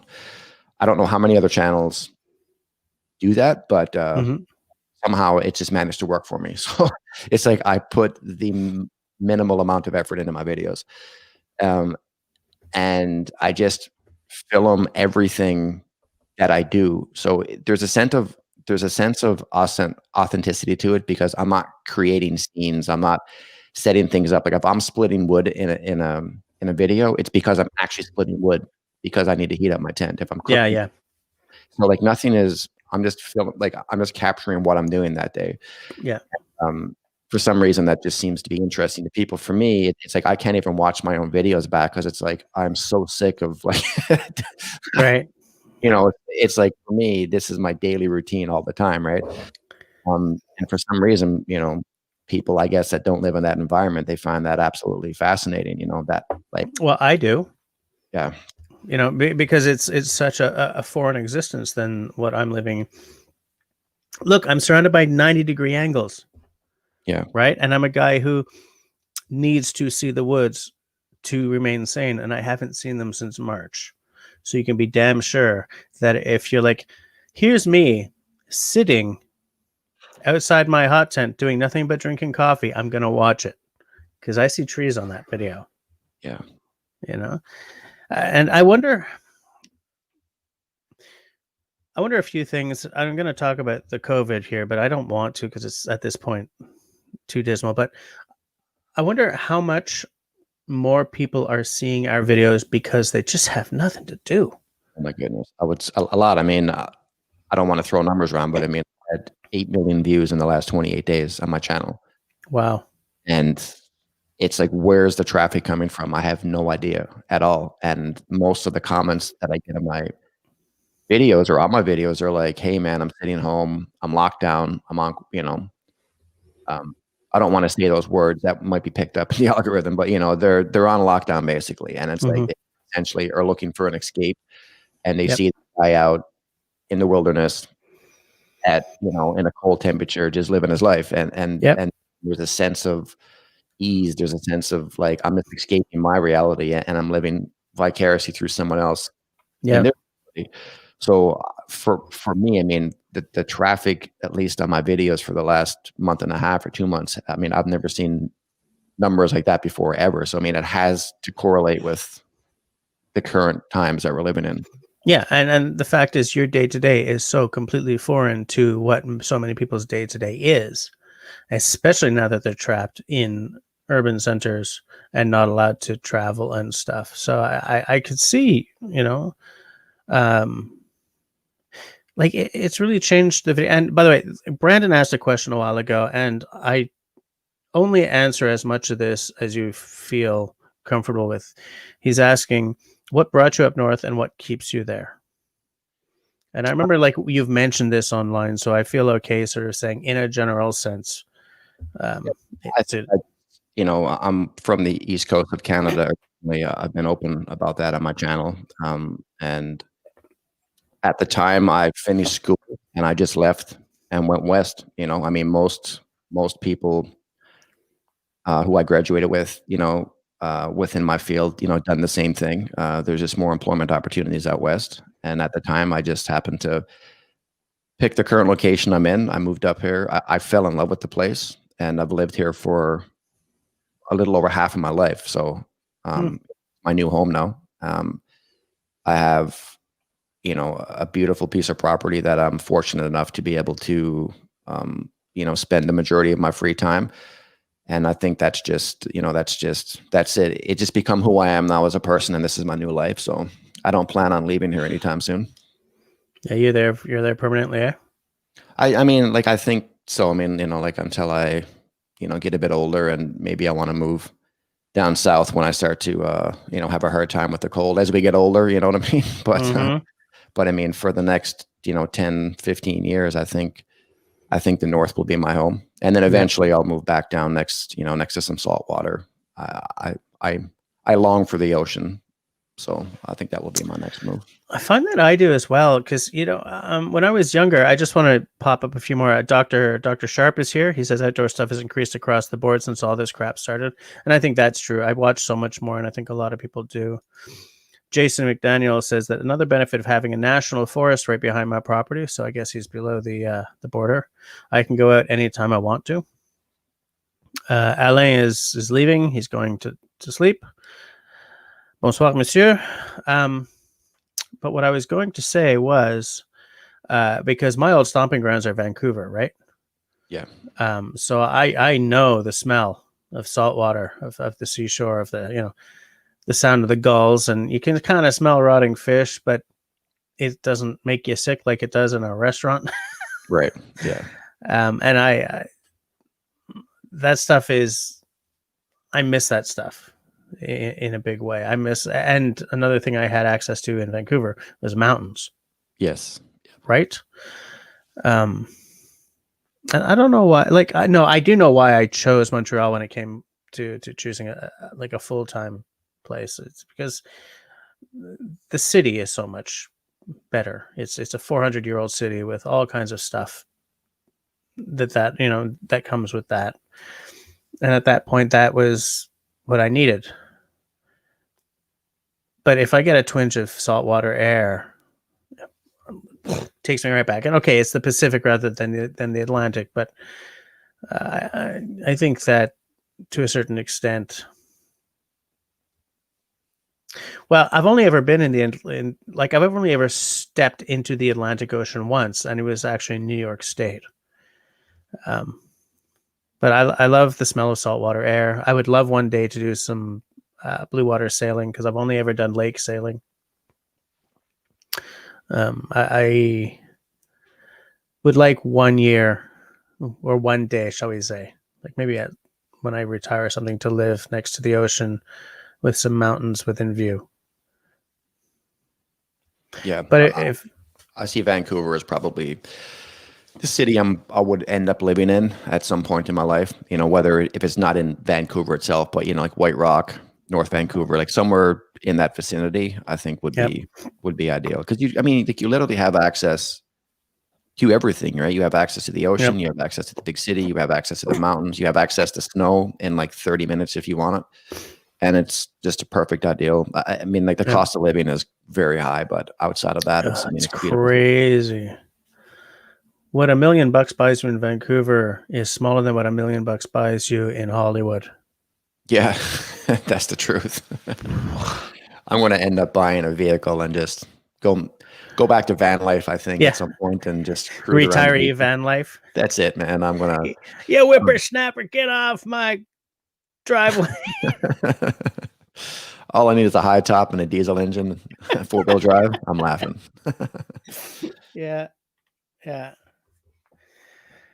But yeah, it's interesting, because we think that where we are is permanent in so many ways, but but I don't know where the hell I'm going to end up. I know where I'd like to end up. I feel that Sean James, aside from having to move, is living the life that I would like in many, many ways, right? Because I've been dreaming about building my log cabin. I've been dreaming about the boreal forest for so long. The boreal forest has been my favorite landscape for years now. Like, if I can't live on the West Coast with saltwater, rainforest, mountains, I would take the boreal anywhere. It smells so much better than the forest around here. Like, all my favorite species are up there, but I don't know if I'm ever going to end up there. You don't know what the hell's coming. Mm-hmm. My day job is something I never in a million years would have seen myself in. going to school to be a screenwriter and a director. Come on. Who the hell ends up in film? Who the hell ends up on YouTube, though, right? So I just wanted to respond to Bettina real quick there. I just seen in the comments, she said, well, that gives me hope. I just have an iPhone. And I think she's maybe referring to the comment they made about only shooting on an iPhone. And yeah, I mean, like, just people get so caught up in the camera gear and the equipment and the concepts around shooting a video. It's like, just take what you have on an iPhone and go out and just create something.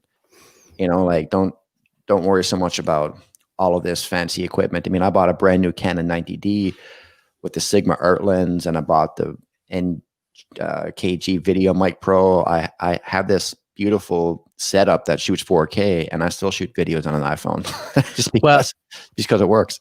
Yeah, and I was gonna say as well, because I think I put that video, that comment on screen briefly. I've been shooting on an iPhone for this entire year, aside from even the video I put up yesterday or today or whatever was shot on my iPhone, because I don't have a 90D yet. I have an 80D, which shoots in 1080p, which, since my computer died, I'm actually kind of grateful for. But before the computer died, everything I shot over the past year was on the iPhone, because it shoots in 4K, because that lets me play so much more with zooming without losing my resolution. Even though I don't put films. Yes, my films. I don't put videos. Yeah, I don't put them up in 4K. I shoot in 4K to get that kind of freedom that I can go and zoom way in on my pretty little face, or the thing that I'm reviewing or whatever. And at the end of the day, I had just spent all this freaking money on this stupid phone, so the 90D just wasn't in the cards for me when it appeared. But maybe 2021, something like that, because I definitely like the freedom of shooting with a DSLR in terms of, using a lens and getting bokeh in the background, when the background is all fuzzed out, and it just, it's so beautiful. But I have shot videos in many, many areas where I just wouldn't have brought my stuff, but because I always have my phone on me, hey there, friendlies, how's up? Right? It's a mixed bag. But you can shoot on anything. Look, so long as your sound is good and you've got something to say, people are going to watch. And, most times you don't even have to say anything. I've shot like so many silent videos the last few months, and you don't even have to talk. Just like let your acting speak for you. That's true. And Yeah. In fact, I've been thinking about doing a few videos where I don't blither and blither, just to see if maybe people would like that better. It has to be like a process driven video, though. I have to be doing something rather than just. Yeah. That's kind of where I get caught up in it, because like I read the comments, and I try not to read the comments too often, because it can send you off in an area where it's like, well, you're trying to please everyone in the comment section, because some people are like, oh, here's a silent video. I don't want to watch this because I want to hear what you had to say. And then in the same comment section, somebody is like, wow, here's a video with somebody not talking for a change and just letting the action speak for them. Look what I just put on screen. Yeah. There you go. Right. So how do you please everyone? Right. I mean, you can't. You can't. Right. So, but I find that it's like, they're fun to do because I don't need to think about anything. Like, I don't need to worry about it. Just set up the camera and on a tripod and literally just move the camera around. In my head, I'm thinking, like, if I'm picking up a piece of wood, then maybe I should move the camera over here, and I'll make sure that that's going to transition nice in the editing, you know what I mean? How I position the camera. But for the most part, it's just a camera, tripod, and just, go about your business. And at the end of the day, you can put together some really cool videos doing that. Yeah, absolutely. And I mean, when you're not worried about how far from you the camera is in terms of, talking to a microphone that may be 10 meters away, it really opens up the possibilities. Like you can play so much more with camera placement when you don't have to worry about it picking up your voice. Yeah, I want to try that in 2020. I want to do a couple of videos like that and see what happens. Yeah. Yeah, I mean, like it's funny because like I'll bring over my high-end equipment and not even use it, to the point where Vivian is like, I'll take out the Pelican case with the camera gear, and she's like, no, leave that home. It's a waste of space and a waste of time. You're not going to use it. And I'm like, yeah, Right.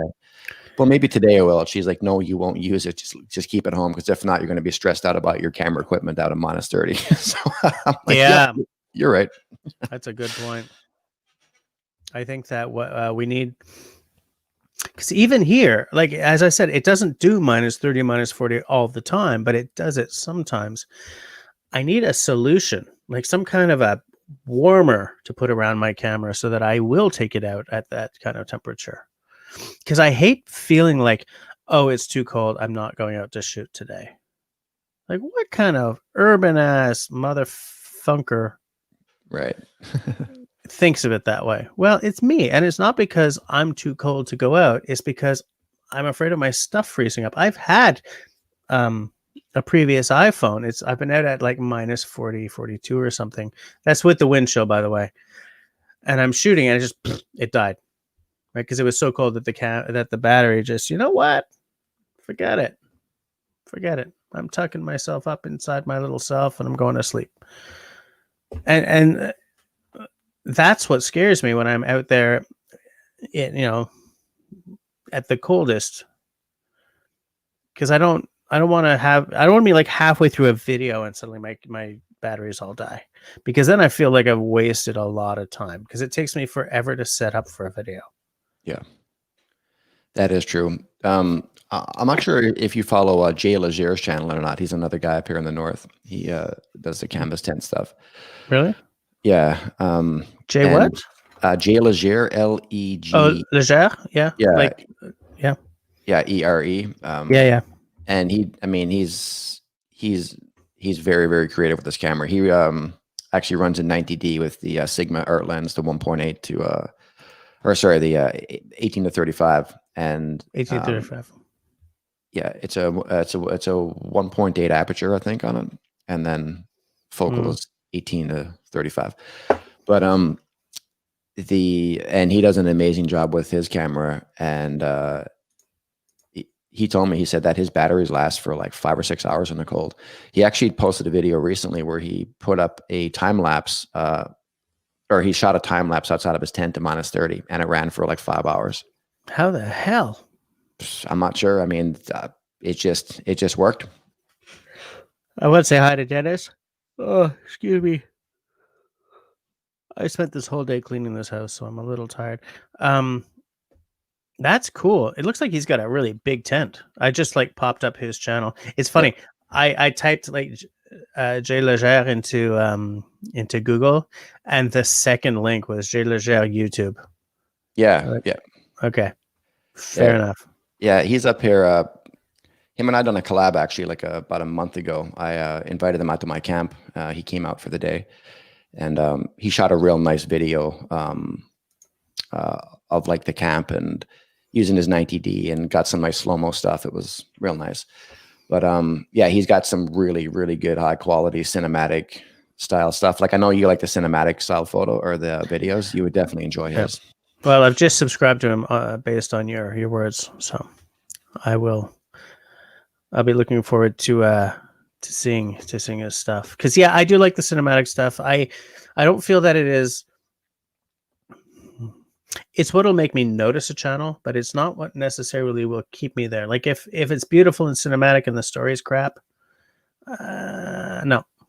But if it's beautiful and cinematic and the guy's doing interesting stuff, I am there. Yeah, I'm like, boom.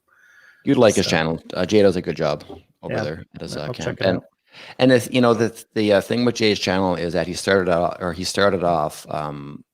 Him and I had a conversation, and he said that he actually came across my YouTube channel like 10 years ago, and there was an old video I had done where I was over to my canvas tent, and I was using a Dutch oven, and I cooked up 2 stuffed caribou hearts in my Dutch oven. Wow. And he happened to come across that video, and he thought to himself, he's like, wow, man, like this guy is out on his own in the middle of, the wilderness, cold weather, in a canvas tent, and he's like cooking up like caribou hearts in a Dutch oven. And he found that fascinating, and then that kind of stuck with him. And then over time, he's like, I want to do this. So he went out, he bought his own canvas tent and started off winter camping. And the whole journey from his beginning video to now is kind of an evolution of a guy with like, little to no experience, learning as he goes. So it's a great video series, because you can see when he starts off, he's like, lack of experience. He's a greenhorn. And now as he's been doing it for a few years, he's like building up his tent. He's becoming more comfortable in that environment. And it's a pretty good series. Yeah. Okay. I'm not going to binge on him tonight, but I'm going to binge pretty soon, I think. I want to just notice Jason McDaniel asked a question here. Do you see it? Do you want to take it, or do you want me to take it? Let me open it's it up. about cameras. If He says, I'm looking at cameras from thrift stores, and I keep getting hung up on the megapixels compared to the resolution / video quality. I can't find an exact answer on the internet, which is 1080p. I don't know, Jess, that might be your area. All I know is that the 90D, I think, is like a 33 megapixel camera. But other than that, I don't know much more about it. That's probably your area for the technical side. All right. And then, so before I answer that, I just want to say thanks to Dennis for congratulating me on the 2,500 subs. Apparently it's at just about that time. Yes, it is. So I'm going to answer this question, and then we'll start to shut her down. Okay. So Jason, I do want to throw a spanner into the works by saying that the cameras on these Apple devices are not high megapixel, because the theory is the slightly lower megapixels allows more light into each pixel, giving you a better video quality. Don't get hung up on megapixels. What you want is, you want to see 1080p, or you want to see high def. I think 1080p is high def, 4K is UHD, which is ultra high def. If you anything, hold on a second, because I use an 80D, but this is a Rebel. No, this is an 80D. Crap. Give me a second.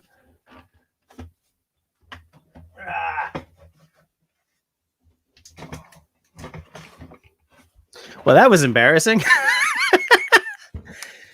This is a Rebel something T4i. Okay, so this is pretty damn old, and it's still a 1080p camera. This one I am going to pass to my daughter to learn how to shoot her own videos on, because right now she's shooting them on her iPad. There are some pretty old cameras that are 1080p, dude. But 1080p is what you want. If you're starting out, that's what you want. You don't want to go any lower than that. 720 is not worth your time or your money. Okay. So that's what you want to see. 1080p. I would suggest reading up on cameras before you hit the thrift stores, because you can get some really old crap in a thrift store. And then I wanted to say, Simone says that in theory, 1080p is 2 megapixels. Yes, I think that is correct, but don't get hung up on the megapixels. That's like, it's almost a previous generation thing at this point, you know? I do want to say before we shut it down that, Dennis, I didn't catch your live stream live at all today. It's been a very crappy day, but I'm going to watch it tomorrow, as I often do when I miss it live. So I don't know, Dave, you want to close us out with anything? You have any last info to share? No, I think that's it. Thank you for having me on. It was a great chat. I only intended to join for like maybe 10, 15 minutes and ended up here for most of the show, but I do appreciate the opportunity to talk to you and your viewers, and I think you do a great show here weekly. So thank you. Yeah, I like having you on. Thanks for coming on. And to everyone else, thanks for hanging out with us. And for those of you who, as I said earlier, will join us time shifted, thanks for hanging out with us even in that way. So to everyone, I say good night until next week. Maybe. I don't know when the holidays hit, like when Christmas versus New Year's. So maybe next week. So until the next show, everybody stay safe, stay sane, stay healthy, and be kind to one another. Thanks a lot. Good night.